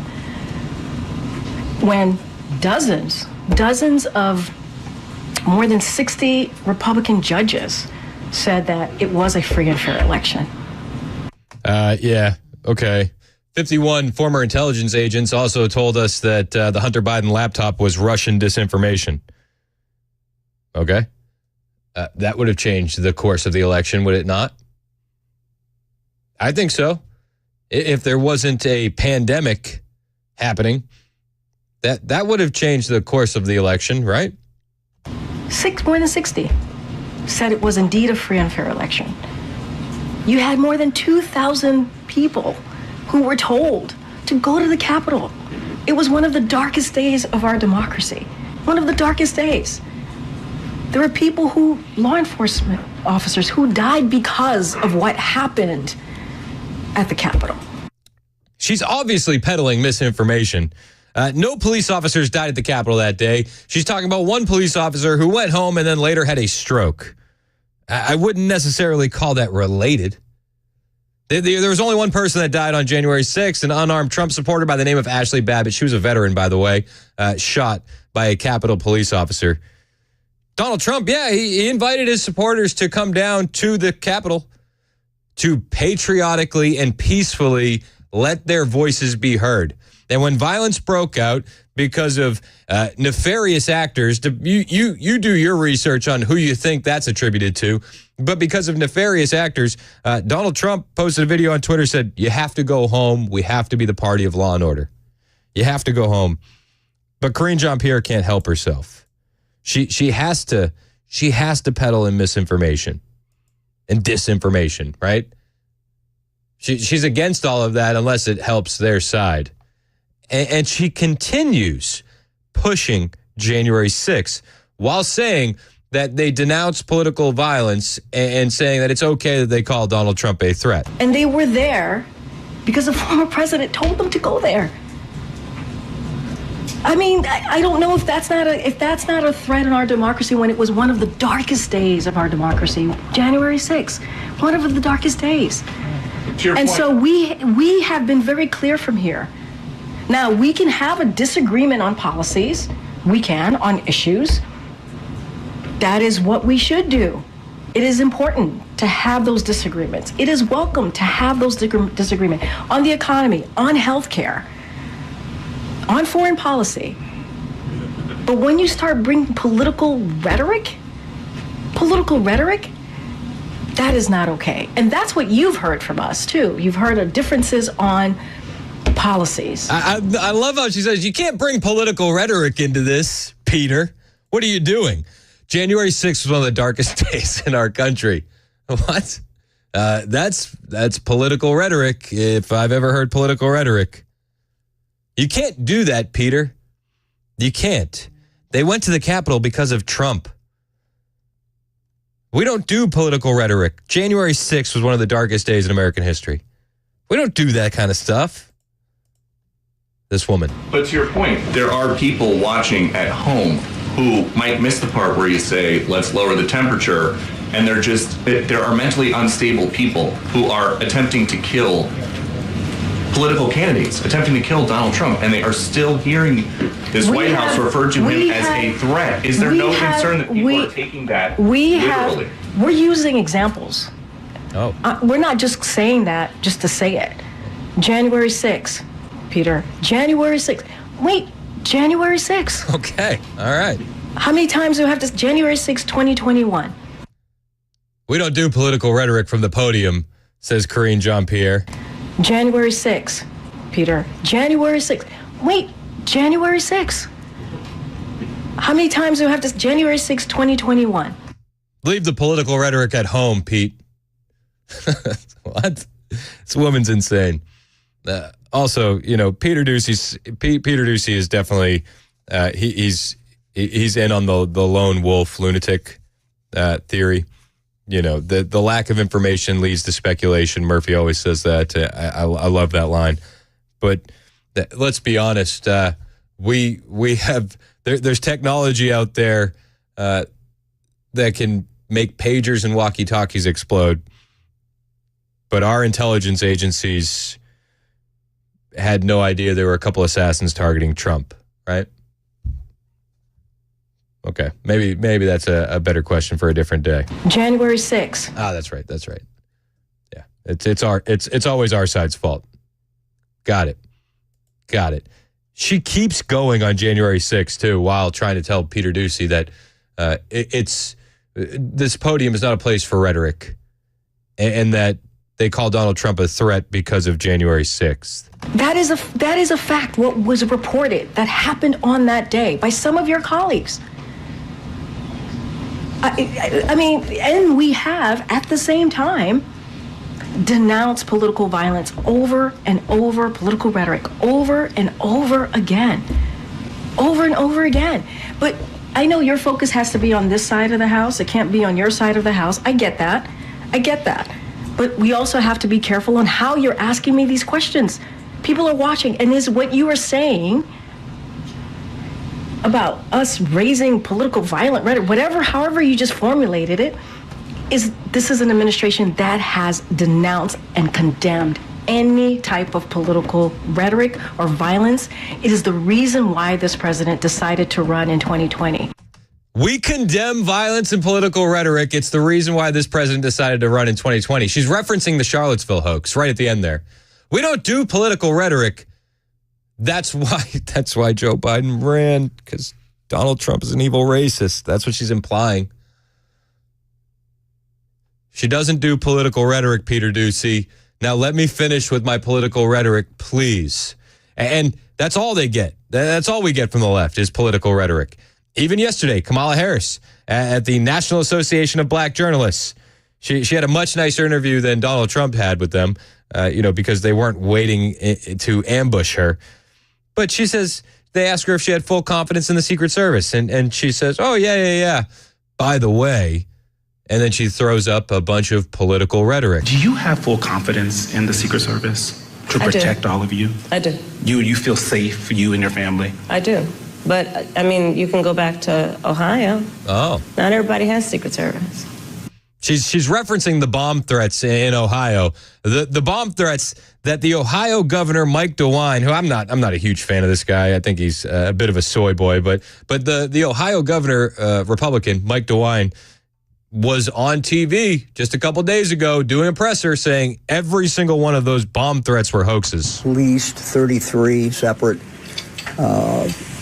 bomb threats, each one of which has been responded to, and each one of whom has been found as a hoax. Oh. So 33 threats, 33 hoax. But Kamala Harris is out there at the National Association of Black Journalists peddling in political rhetoric. Do as I say, not as I do, right? And there are far too many people in our country right now who are not feeling safe. Well, I mean, I look at Project 2025 and... been disavowed multiple times. Even the people that created Project 2025 said Trump had nothing to do with this. Trump on the debate stage, I didn't even read it. I didn't even want to look at it because I know what you guys are doing with Project 2025. I look at, like the Don't Say Gay laws coming out of Florida. Remember? Fake news. Fake news. There was nothing in those bills that were don't say gay. You can't say gay. Don't say gay. Members of the LGBTQ community don't feel safe right now. Immigrants or people with an immigrant background don't feel safe right now. Women don't feel safe right now. People who are safe currently don't feel safe right now because of Donald Trump. And so, yes, I feel safe. I have Secret Service protection. But that doesn't change my perspective on the importance of fighting for the safety of everybody in our country. So she feels safe because she has Secret Service protection, but that doesn't change her perspective on fighting for the safety of everyone in the country. What does Secret Service have that keep her safe? What are those things? The pew-pews. What are the pew-pews called? Asking for a friend. What are those? I'm drawing a blank. What does Secret Service carry on them that keep Kamala Harris safe? I think you're looking for, is it guns? Something like that. I think you're pretty close. Is it pronounced Juns? I think it might be pronounced Juns. And this is the same woman who wants to ban assault weapons. And she's an unhinged lunatic. I'm just convinced of it. She doesn't believe what she says. She gets her own talking points from people that are far smarter than her. Truly. Well, I feel safe. I have Secret Service. Yeah, because Secret Service has guns. That's the same thing that you want to take away from American citizens. Weird how that works out. And she says Donald Trump is a threat to these people's safety. Donald Trump is making people not feel safe. I feel less safe when Kamala Harris wants to take my guns away. I do. I don't know. It's guns, right? Or is it Juns? Assault Juns. Assault Juns. Weapons of where? It's 10:51 on Super Talk 99.7 WTN.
All right, we'll tell you what police are saying. This is police in Long Island saying about the report of explosives in a car near former President Trump's rally today. More explosions hitting Hezbollah. Details on that at 11 on Supertalk 99.7 WTN. Thank you, Ken. It is 10:58 on Supertalk 99.7 WTN. If you haven't seen the videos of the new explosions via walkie-talkies, two-way radios, they're on my Twitter account if you got the stomach for it, at Chris Hand on Air. Not every day you get to say there are new explosions. New explosions. There's also, I also have the videos from the ones yesterday on my Twitter account as well, at Chris Hand on Air. What's interesting, dude, is this is terrorism turned around on the terrorists. Yeah. Yeah. It's like the Spider-Man meme. Exactly. We're all pointing at each other. It's all karma. And the long game by the Israelis here is so intricate. Like, you could probably write an entire book on just the plotting and planning and how they executed this. Months in advance. Incredible, man. At least. They bought these devices 5 months ago. Wow. So this is a long game. This must have been like planned right after October 7th. Like, come November, December, they were talking about this, figuring this out. Oh, absolutely. And dedication to keep your mouth shut, to keep from getting exposed. Yes. This is professional. Well, and it also shows the lack of tech savvy from the other guys. 10-4. You know what I mean? Mm-hmm. No pun intended. We understand, yeah, right? We understand that government agencies all over the world can spy on devices and phones and all this.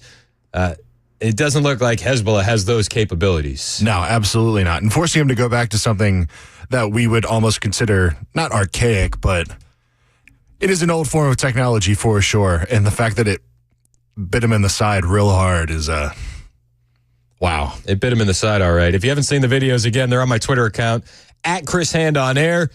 Only if you got the stomach for it. You know, don't do it if you're not used to going down rabbit holes. But if you want to see it, it's there, at Chris Hand on Air. On the way, I got some more audio from Kamala Harris at the NABJ. Was she just tired? Or did she have too much to drink last night? I'll let you decide when we get back. It's 11 o'clock on Super Talk 99.7 WTN.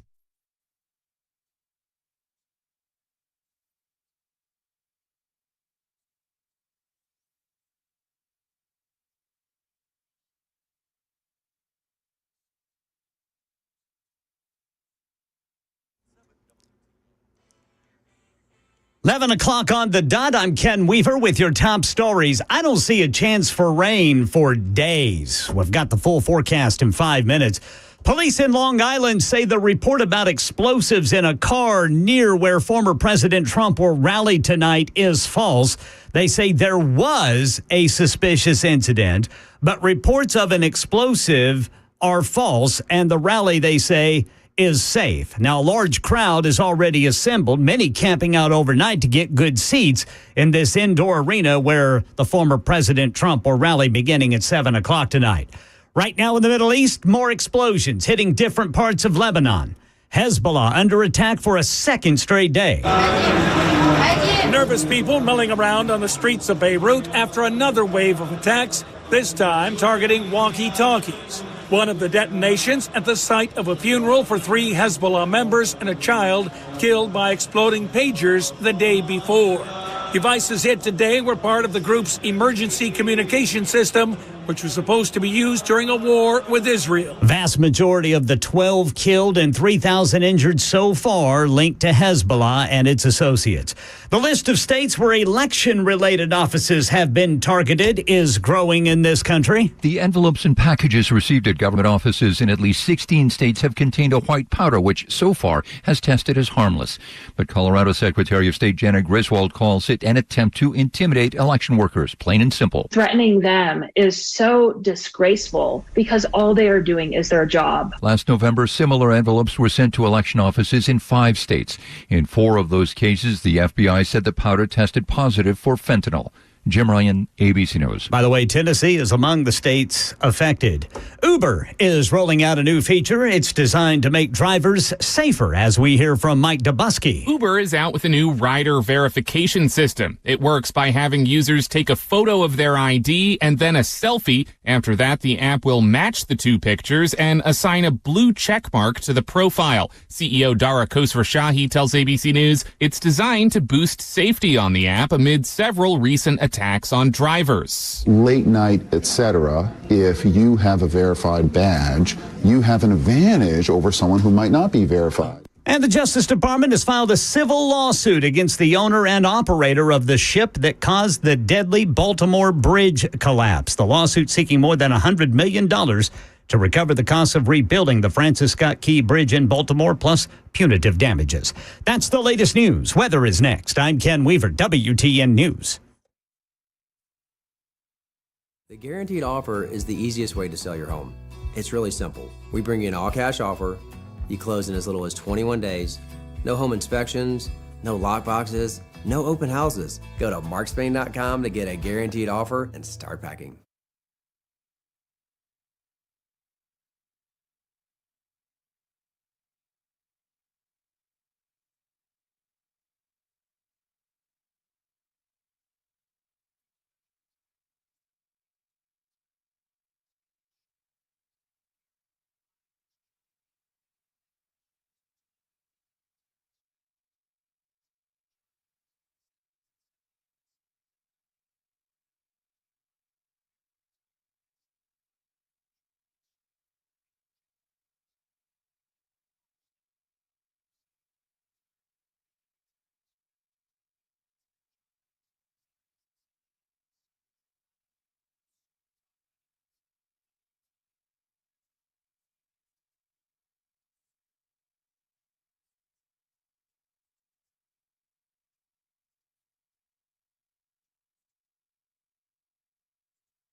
.1106 on Supertalk 99.7 WTN. My name is Chris Hand. If you've been following the headlines, more explosions in Lebanon today. If you haven't seen the videos, they're on my Twitter page, at Chris Hand on air. Oh, I mean, only go look at them if you got the stomach for that kind of stuff. I understand it's not for everybody. The Twitter page, I usually post the graphic stuff like that. The Instagram page, I try to keep more PG. Also, at Chris Hand on air. Hit the follow button. I will follow back. Yesterday, Kamala Harris was at the National Association of Black Journalists, and she got a much warmer reception than Donald Trump did when he showed up. I didn't know she was black. I still think that's so funny. So funny. But anyway, Kamala Harris yesterday, I mean, she sounded tired, or like she had been drinking too much the night before, and she didn't make too much sense. She said things like this. Is the price of groceries still too high? Yes. Do we have more work to do? Yes. And I will tell you, I do believe that I offer a new generation of leadership for our country. You've been in leadership for our country for 3.5 years. Grocery prices are too high, yes, because of you and your tie-breaking votes in the Inflation Reduction Act. Like that's on you. That's on you. I'm not sure I'm a fan of this new way forward she's promising. And then she says, "Listen, the American dream. Our young people don't believe it." You know, we grew up, our parents, where they had the ability to somehow believe the American dream was attainable. Not so much for younger working people. And whose fault is that? And I recognize that. So my approach is a new approach, which is to say, let's just take this and deal with it head on. That's a new approach? That's your new approach to making the American dream attainable. Have they not been dealing with this stuff head on? Asking for a friend. No, I mean, they haven't, clearly. It's a new way forward where we're going to tackle problems head on. Kamala Harris, everyone.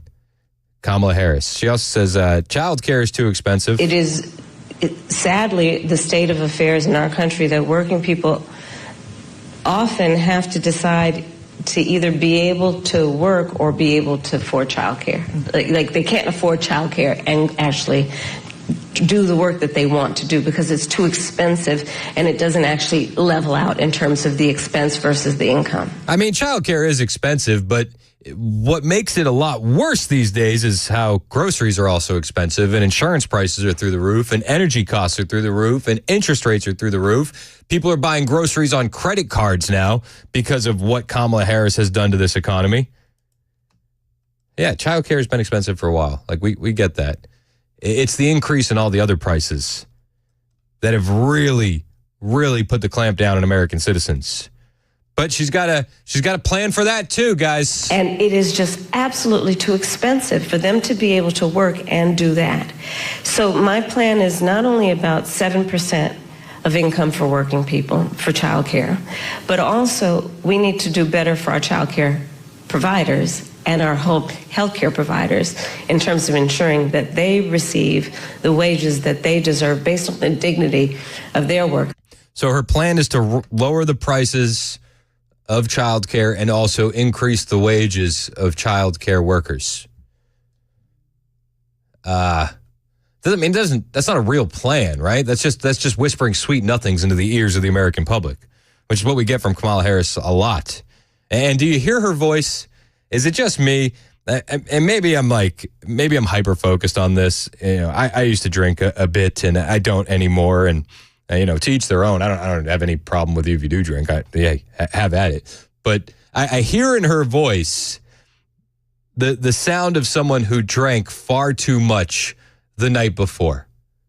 That's what I hear when I hear her talking, and the low energy and the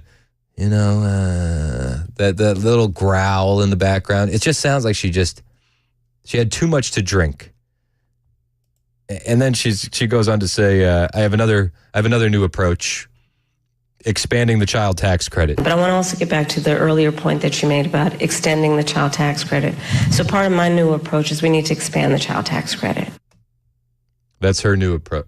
They blasted J.D. Vance for saying that too. And that's now part of her new approach. It's revolutionary, if you will. Her new approach is taking ideas that are working for Republicans and then, making them her own, like the no tax on tips, which she hasn't said that in a while. Have you noticed that? The no tax on tips, she hasn't brought that back up. She got blasted on social media for copying that from the Trump team. I don't envision her stealing the no tax on overtime hours because she'd get blasted for that as well. But that's the new approach. It's a different approach. And she goes into this tirade for about 5 minutes about Ohio bomb threats. And it's just so delusional. Because as you know, the Ohio governor, Mike DeWine, said all the bomb threats were hoaxes. Kamala Harris knows that, but hey, don't let facts get in the way of a political talking point, right? She went on for 5 minutes about this, to the point where the Trump team clipped it and said, our new ad just dropped.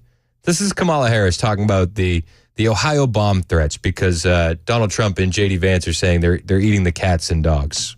It's a crying shame. I mean, my heart breaks for this community.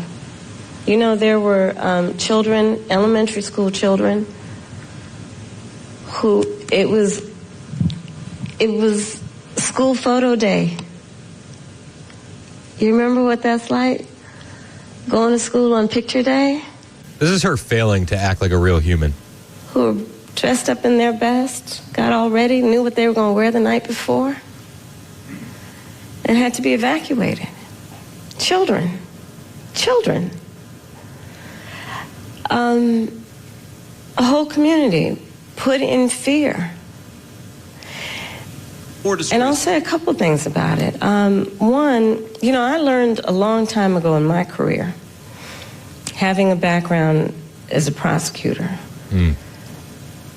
when you have these positions, when you have that kind of microphone in front of you, you really ought to understand at a very deep level how much your words have meaning.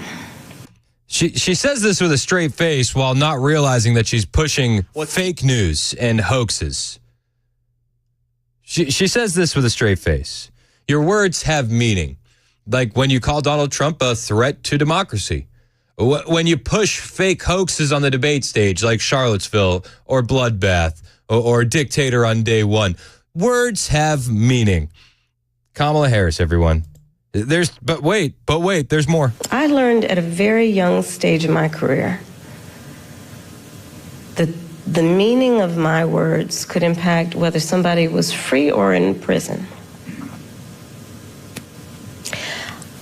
As Attorney General, I was of California, fifth largest economy in the world. I was acutely aware that my words could move markets. When you are bestowed with a microphone that is that big, there is a profound responsibility that comes with that. That is an extension of what should not be lost in this moment, this concept of the public trust. Oh. To then understand what the public trust means. It means that you have been invested with trust to be responsible in the way you use your words, much less how you conduct yourself. Yeah, you got to be responsible with your words. Kamala Harris, who just pushes hoax after hoax after hoax. She goes back to her time as Attorney General. You can go back to her time as DA. Kamala Harris backed all sorts of crazy things. She backed decriminalizing prostitution while San Francisco DA. Her words have meaning. But don't worry about the words that she said in the past. Worry about the meaning of the words that she's saying now. And currently in September of 2024, she's pushing fake hoaxes like the Ohio bomb threats and peddling in disinformation and misinformation. But she uses this as a weapon to bludgeon Trump with. And especially when you have been and then seek to be again President of the United States of America. How is she the nominee, honestly? And so I go back to, it's a crying shame, literally. It's a crying shame. What's happening to those families, those children in that community, not to mention... Well, let me stop you right there. It is. You know what? I agree with her. It is a crying shame what's happening to those families and those children and those communities in Ohio. It absolutely is. When you're a town of 60,000 and you have 20,000 Haitian migrants dropped off in your town, and these Haitian migrants, these 20,000 that have been relocated there through no choice of the residents, that are driving up rent, right? Driving up housing costs for local residents, creating a surge in vehicle accidents, stealing ducks and geese from the pond, stealing pets, eating pets. It's a crying shame. And people will say, there's no evidence that they're eating pets. There's no evidence. The city manager said that there's nothing going on there. The city manager, well, it's so funny that these people bet against us finding actual evidence, but we continue to find actual evidence. There was a police report circulating the other day. Police report where a woman called the police and said, listen, my cat is missing. I believe my neighbors ate it. Now, the police in that police report said, listen, we couldn't confirm this is happening, but they were there. She called the police. Maybe that's not enough evidence for you.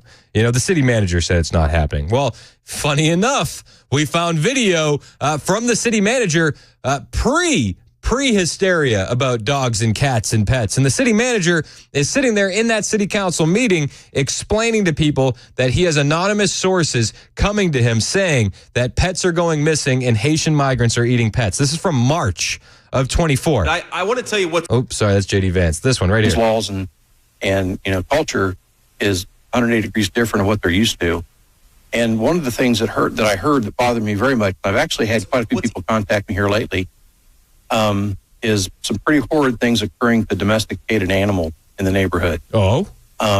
We've had some stuff in the park that, again, they're being taken advantage of for reasons other than, and if you shake your head, Brian. No. I asked me if there was proof. I just don't have proof of it. I have the same thing. People that have confided in me have asked me for anonymity. I can't give their names up. I mean, we haven't seen the proof that you're talking, and I've heard about it too. Yeah. Oh, so he's heard about it too, but he pushes back on him so quick. And there's no proof. There's no proof. There's no proof of that. He's like, well, I have sources that have really asked for to be anonymous in this situation. They don't want to be involved. There's no proof of the pets. Well, there's proof that the residents are facing a tough time, whether you want to buy into the pets or not. I'm in on the pets. I 100% believe it. Just from everything I've seen from city residents, from friends that have been on the ground reporting on this situation. I think they're eating the pets. But say you don't believe it. Kamala Harris says at the National Association of Black Journalists, it's heartbreaking what's happening to that community. It's heartbreaking. Well, I think it's actually heartbreaking that you have thousands of Haitian kids going into schools that are now holding back American citizens because the teachers have to slow down. They have to hire interpreters. I think that's heartbreaking. I think it's heartbreaking when you have residents of this country that can't get benefits for food assistance because these migrants that they decided to drop off in this town through no choice of their own are sapping up all the resources. I think it's heartbreaking when the number of affordable housing vouchers is falling and landlords are raising rent because they understand the federal government is going to pay a higher price than the residents of Springfield, Ohio. I think that's heartbreaking. I do. Kamala Harris doesn't see it that way. Kamala Harris wants to push fake bomb threats and hoaxes like that. J.D. Vance was at a rally yesterday in Michigan, and he ripped into the media for lying about the bomb threats, and he rips into Kamala Harris for pushing this narrative that, these poor people. It's heartbreaking. I'm playing you what J.D. Vance said next. It's great. J.D. Vance has just been a rock star on this topic, and he is absolutely a voice for the voiceless in Springfield, Ohio. Seriously, J.D. Vance has been on fire. I'll play you what he had to say next. But first, we're almost at the end of September? We're halfway through. And if you haven't gotten your heating system maintained the right way, the Busy Bee way with Busy Bee Plumbing, Heating, and Cooling, you are going to be waiting for a problem to pop up when winter kicks in. Don't wait. Make sure your unit is in tip-top shape, tippy-toppy, as we like to say. Call my friends at Busy Bee Plumbing, Heating, and Cooling. I just saw Mason was taking a sip of his water when I said tippy-toppy, and he's choking back there now. Well, you want your heating in tippy-toppy shape, right? Call my friends at Busy Bee Plumbing, Heating, and Cooling and sign up for the Beehive Club membership because that's the best deal. $99. You get those 3 annual tune-ups, one for your cooling, one for your heating, one for your plumbing, 10% discount on all repairs, priority front-of-the-line service, a $100 annual accrued replacement credit with a $1,000 max, and no overtime or holiday fees for as little as $99. This is the best deal in heating and cooling. And when you buy one, you get one free for your grandparents all September long. Call my friends at Busy Bee. They're your Rude Pro partner, Busy Bee Plumbing, Heating, and Cooling, 615-775-7833, 615-775-7833, BusyBeeHVAC.com. Hey, what's up, guys? This is Matt Murphy for Members Nutrition. I want to tell you about the Members Nutrition difference, and I want to encourage you to go over to the Members Nutrition website. Number one, they believe at Members Nutrition that they can sell vitamins and supplements at a lower cost point, and they're doing it every single day at membersnutrition.com. Number two, they want to make these products right here in the United States of America, not from some overseas company, and they do that every single day. I encourage you to go to membersnutrition.com. You'll get 50% off your purchase price at checkout. You don't have to put in any codes. Just go to membersnutrition.com. Once again, membersnutrition.com.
Police in Long Island say it was a false call near tonight's Trump rally, but in Lebanon, it's not a false call. Hezbollah still under attack. Coming up at 11:30 on Super Talk 99.7 WTN. Thank you, Ken Weaver. In Lebanon, you don't want to get a call right now.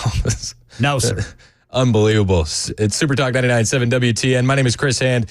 We've been talking about Kamala Harris at the National Association of Black Journalists. She was pushing the Ohio bomb threat hoax that the Ohio governor, Mike DeWine, shut down.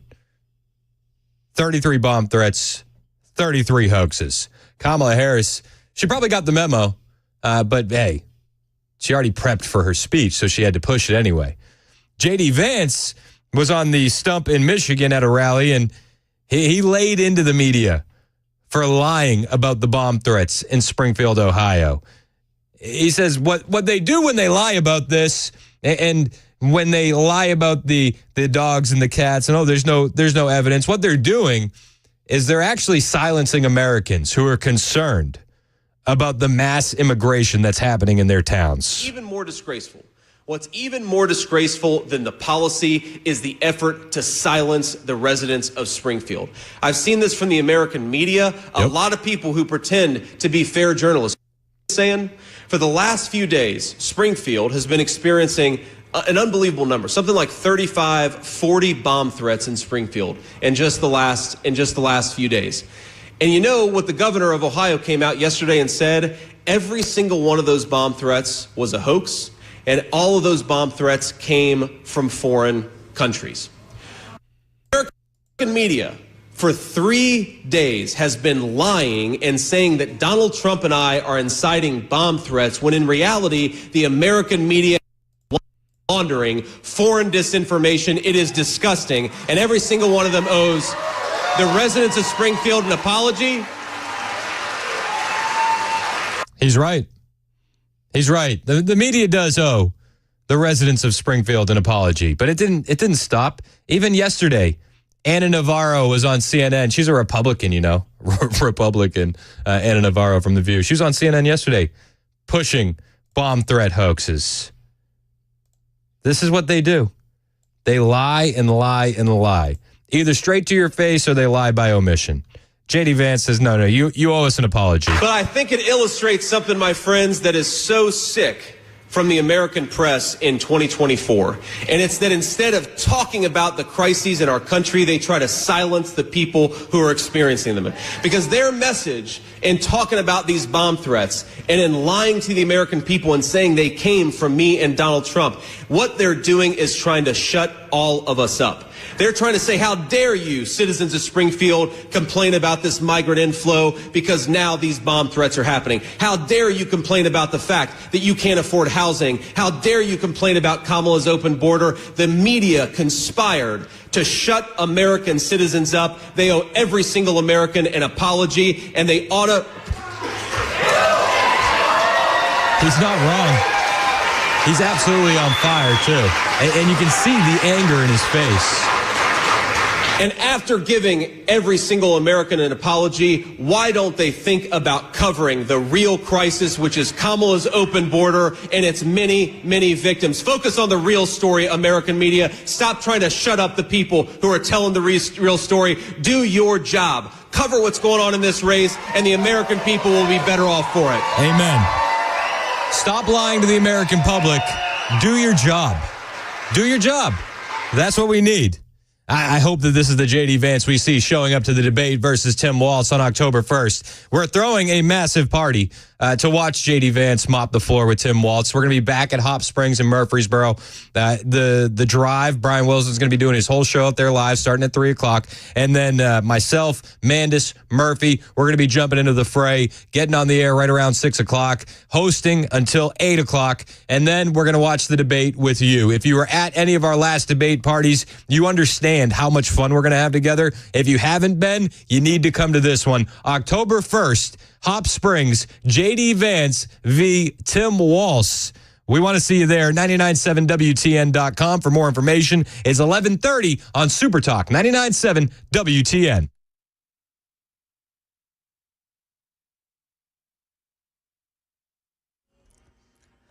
I'm Ken Weaver with your top stories. I don't see a chance for rain for several days. We'll tell you more about it during the full forecast in 5 minutes. Got a false call. That's what police in Long Island say about reports of an explosive device found near former President Trump's rally today. Police say there was a suspicious incident, but the report of an explosive device is false, and the rally goers and former President Trump are safe. Now, the rally isn't until 7:30 tonight. It's going to be indoors there on Long Island, but people have been lined up to see the former president since last night. Hezbollah under attack again today in Lebanon. Tom Rivers reports on explosions across the country after pagers exploded yesterday, killing 12 and injuring thousands. Nervous people milling around on the streets of Beirut after another wave of attacks, this time targeting walkie-talkies. One of the detonations at the site of a funeral for 3 Hezbollah members and a child killed by exploding pagers the day before. Devices hit today were part of the group's emergency communication system, which was supposed to be used during a war with Israel. Here in Tennessee, TBI confirms human remains have been found in Wilson County. That happened a week ago, but it comes amid the search for a missing Nashville woman. Now, these remains have not been identified. TBI reports the remains were found on the property of a home on Burnt House Road in Lebanon on September 12th. It happened as several law enforcement agencies were searching the property as part of an investigation into the disappearance of 23-year-old Blanca Guadalupe Barrios Ariana. She was last seen at her apartment in Antioch August 18th, before going to Murfreesboro to visit a family member. That's the latest news. Weather is next. I'm Ken Weaver, WTN News.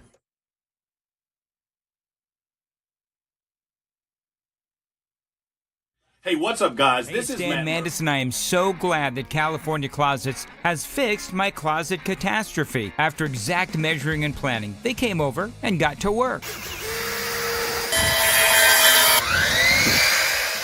Yeah, once it was all plotted out on their 3D CAD system, the pieces are measured, cut, and precisely installed into my space. It was clean, fast, and professional, and above all, my new closets look and function great. Now, this was my dormer, and now this is my new dormer thanks to California Closets. Look at all of this added space for shirts and shoes, you name it, and it is cut so precisely, simply amazing. And my old closet that has now been reborn as the ultimate in style and functionability, making the best use of the space that I had. They can work on just about anything: bedrooms, garages, home offices, closets, pantries, and so much more. Find them online, CaliforniaClosets.com, and see what they can do for you. You can schedule a free design consultation. Mention my name, CaliforniaClosets.com.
The rhetoric is on both sides. It's coming from the right, it's coming from the left. The rhetoric, they have tried to kill this man twice, okay? He got shot in the ear, and this guy was sitting up shop outside of a golf course to try to kill him this weekend. And I know after something like this happens, it's very fashionable to, talk about rhetoric on both sides. Donald Trump is the target, okay? He's the current target, and it's happening, and it's happened again. And I honestly, we have to have a conversation about elections. If you lose an election the country's not going to come to an end, okay? What I want Democrats to do, honestly, is to say, it's okay. Like, if Donald Trump wins, democracy will not end, the Constitution will not end, we're not going to live in a dictatorship, there will not be a bloodbath. All the things they say that are totally fabricated, to me, it would be a good day to stop doing that. Yeah, I won't hold my breath, though. It's Super Talk 99.7 WTN. That was Scott Jennings talking about the rhetoric from the left. You know, the Constitution isn't going to get shredded. Democracy is not going to die. It would be a good day to stop saying that. He's not going to be a dictator. I don't expect that happening. I don't. Kevin in Madisonville has been hanging on the line for a minute, and I appreciate you holding, Kevin. You want to talk about Donald Trump voters versus Kamala Harris voters and a little experiment that you conducted on your own. Tell me about it, Kevin. Yes, sir, man. No problem. I listen to you every day. Been listening to you for a while. I can only imagine. Y'all said something earlier about Phil Valentine and what he would say about all this. I can only imagine what he would say. But anyways, been wanting to call your show for a while. I'll try to get to the point. We just moved from Tennessee to Madisonville, Kentucky. I'm 36 years old. I work at Berry Global. Just a middle-class guy. Actually love living up here. There was all this rhetoric that's been going on, and the first assassination attempt, I kind of wanted to do something. I wanted to get my voice out get out there. I'm not real big on social media, but when this happened, I just felt like I needed to share this. I wasn't going to put it on social media. I was going to let you guys hear this. I buckled down and went and bought a Harris and Waltz shirt. Had to bite the bullet to do that. Thank God my wife has a Cricut, and she was like, I could have made that for you, but you know, I went ahead and just bought it anyway. So I already had a couple Trump shirts, and I just told myself, you know what? I'm in a Republican state. Let's see what these people do. I went to the local grocery store with a Harris Waltz shirt. I got greeted by probably 20 people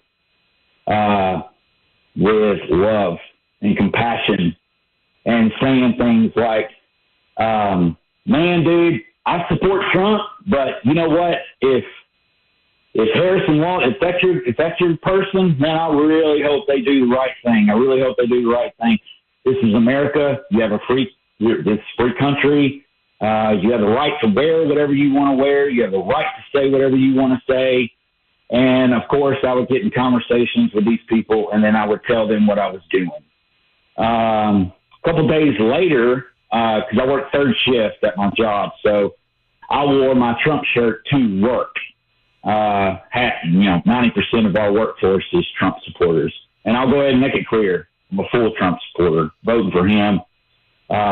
Voted for him the first term, and I'll answer that question. Life was so much better when he was in office. We were safer. Everything was just flat. Just everything was better. We still had issues. But what place don't? I wore that Trump shirt to the same store. I wore that Trump shirt. I took my daughter to a park, and I got greeted by maybe 7, 8 people with hate, with get out of this park, you so and so, and really? Oh, what are you shopping for? Are you getting some of that almond milk? Just very judgmental, very arrogant, very rude, very mean. And I just wanted to bring this to perspective that we are seeing all this happen. And you said it best earlier. It doesn't get dangerous when the question is asked. It gets dangerous when you start giving the answer. Because most of the time, you're giving an answer that other person just don't like. They might agree with it, but they don't like it. Or they just don't agree with it. They don't like it, period. And also, it might point the finger to them and what they're doing and how they're living their life. Or they might want to say, yeah, things were better with Trump.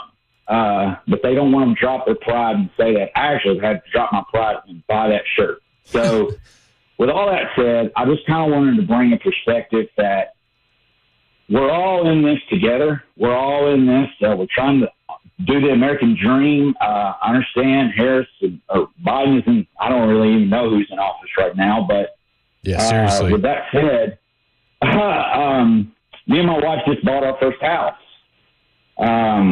We were living in an apartment in Tennessee. We started out paying $875 for that apartment, 2-bedroom, 2-bath. And when Biden took office, things started getting different. And it was to the point where we could not afford to live. We were in Goodlettsville, Tennessee. We just could not afford to live there anymore. And I love Kentucky. This is where my wife is from. But with that said, we had to move here just to be able to find something that we could afford, with my wife making close to $18 an hour and me up in the 20s. And we still struggle. And I have one daughter. I don't have a bunch of kids. I don't have a bunch of cars. I'm just that middle-class guy that everybody talks about. I love God. I love my family. I love politics. I love everything about this life. But at the end of the day, man, it is getting to the point where you can't even walk to the grocery store with TRUM on it. You ain't even going to have the full Trump on there. And people are giving you dirty looks. People are talking to you like you're a dog. When in reality, if they would just take a second to get to know you, they'd be like, wow, this guy makes cuts for a living for McDonald's and Wendy's. He makes this, and he drives a Honda CRV. I mean, he's a middle-class dude. And so, Kevin, I think a lot of people have probably experienced what you've experienced, and it's maybe not so much with the Harris Waltz shirt. I don't know if many of our audience members are wearing those, but I think that the rhetoric is coming from one side, and when you explain about the living situations, like, man, we all feel it. I'm working 2 jobs myself. I got 4 kids, and it's like it's tough out here. Things were much better under Trump, and you see the rhetoric, you see the hatred, and it's always from one side. They call us every name under the sun, but I don't see any Trump supporters accosting Harris supporters. It's always the other way around. Nope. And have we forgotten, and nobody's forgotten about January 6th, but have we forgotten about what happened when the Hamas protesters did what they did when Netanyahu was giving his speech? Oh, yeah. That's been memory hold. Totally gave him the cold shoulder. Nobody said anything about that. Kamala Harris went to a sorority party instead of going to the speech. Absolutely. It's crazy. It's crazy. Yeah, Kevin, man, listen, man, I appreciate you listening. I appreciate the call, and keep doing your thing, and maybe retire the Kamala Harris shirt. I'm thinking about having my first bonfire in about 2 weeks. I love it. Hey, appreciate the call. Kevin makes a good point, though. It's like this rhetoric is from one side. He did a field study, if you will. But the Democrats, they need to stop with the rhetoric and understand that the country's not going to go down the tube if Donald Trump is elected. It didn't already. It always drives me nuts. They'll say, oh, if Trump is elected, he'll never leave office. He left office. If Trump is elected, he'll be a dictator. He was a great president, actually. The Dems need to understand that the country isn't going to be damaged if they lose.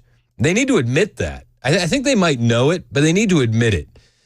But we don't get that from them. Scott Jennings made this point on CNN. The most important thing that could possibly happen, in my opinion, is for everybody to agree, especially Democrats, that the country is not going to be irreparably damaged if Democrats lose, that the Constitution is not going to go away, democracy is not going to come to an end, there will be no bloodbath, there will be no dictatorship on day one, which they all say all day long on this network and others. If everyone could just agree that kind of hyperbolic statement will not take place anymore and that it's not been true every time it's been said, that would be a step in the right direction. Yeah, that would be a step in the right direction. Karine Jean-Pierre couldn't even get over the fact that Peter Doocy asked her a question about, can you guys stop referring to President Trump as a threat 2 days removed from an assassination attempt? That was a dangerous question to ask. Can you just admit that, like, if he wins, it's going to be okay? Can you admit that? No, they can't. They can't. Instead, they try to shut down every conversation by saying it's Donald Trump's rhetoric, it's J.D. Vance's rhetoric that's causing all of this turmoil in the country. And they always bring up they've been bringing up the Ohio bomb threats, even though Governor Mike DeWine has said that they were all hoaxes. They continue to bring that up, and they'll continue to bring that up. And I know everybody's talking today about all the rhetoric in this country and what are we going to do to fix it going forward. Folks, it's too late. It's too late, in my opinion, because all the rhetoric about Donald Trump over the last several years, that he's a threat to democracy, that the country will come to an end if he gets elected president again. Even over the weekend, we had people blaming him and J.D. Vance for a bomb threat in Springfield. Well, if you have believed that over the weekend, then how can you not believe that the rhetoric leading up to today is not somehow responsible for the fact that this man has now survived 2 assassination attempts? Right? How can you not understand that? They'll believe what the TV tells them, I guess. And the TV tells them that it's Trump's fault that Trump keeps having assassination attempts levied against him. Matt Murphy is on his way in here. I see him. He's mulling about. Murphy is mulling. He's now mulled his way into the producer studio. Murphy is mulling about. We're going to see what he's thinking about coming up on the show. He's going to be talking about Hezbollah. You're going to be talking about Hezbollah? Yeah, the two-way radios that have been blown up. If you haven't seen these videos, they're on my Twitter page, @ChrisHandOnAir. You should watch them if you got the stomach for that kind of thing. If you have the stomach for seeing terrorists blown up, the videos are on my Twitter page, @ChrisHandOnAir. Murphy's up next. We'll chat with him, see what's coming up on Murphy's Show. It's 11:49 on Super Talk 99.7 WTN.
11:56 on Super Talk 99.7 WTN. My name is Chris Hand. Matt Murphy in studio.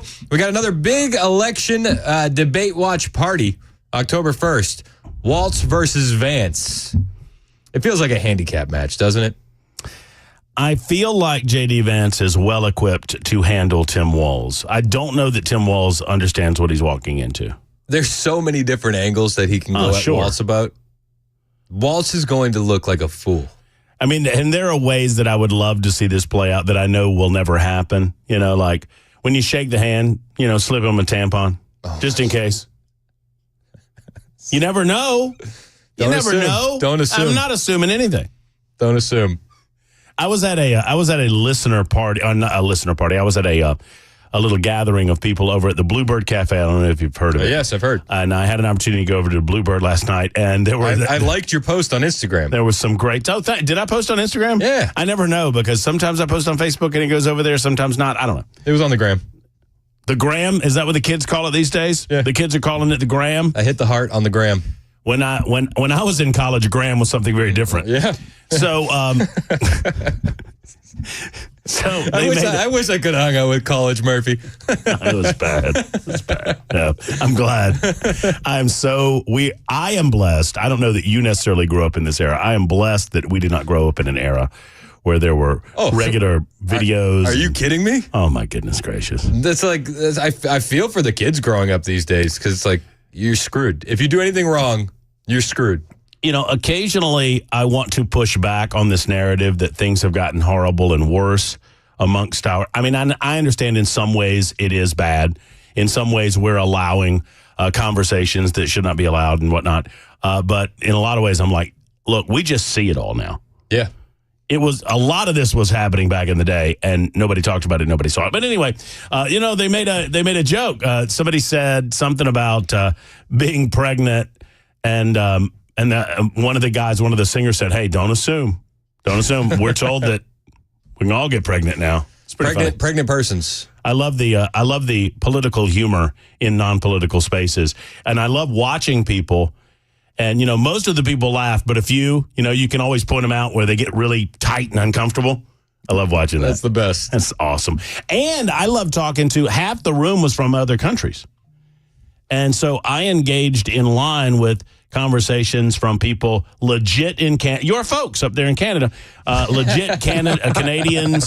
There was a couple from Israel. There was a couple from Brazil. And all of them... to a man, woman, and child, they don't understand what the big deal about Donald Trump is. Do you know, whatever about Trump, do you know that the majority of our listeners will come up to me at like listener parties when we're doing the debate stuff, like we're going to do at Hop Springs for the vice presidential debate, and I'll get listeners come up to me every time and go, so where in Canada are you from? It's like bad, no, it's just a joke. It's just a joke. Montreal. Not Canadian. Not that there's anything wrong with that. It's Montreal. Hey, wait, look at Mason. Look at Mason taking the dig. It's Ontario. Winnipeg, Manitoba. It was Massachusetts. Parts of Canada are better. Speaking of the watch party, I just got hit up, literally seconds ago from a woman by the name of Kristen from Fox Nation. Ooh. And Fox Nation is asking if we would not mind, Super Talk 99.7 WTN would not mind if they attended our watch party in Murfreesboro on October 1st. Hit the Brett Baer for me. On the button bar? You don't know which one that is? Oh, no. Maury would have nenever been delayed. Oh, my like goodness. This. To Mason's credit, you haven't been doing it quite as much lately. No, you've been laying off. Because we're Fox News. Oh. Because we're Fox News and we suck. Do you think they're still going to want to come? I think they will.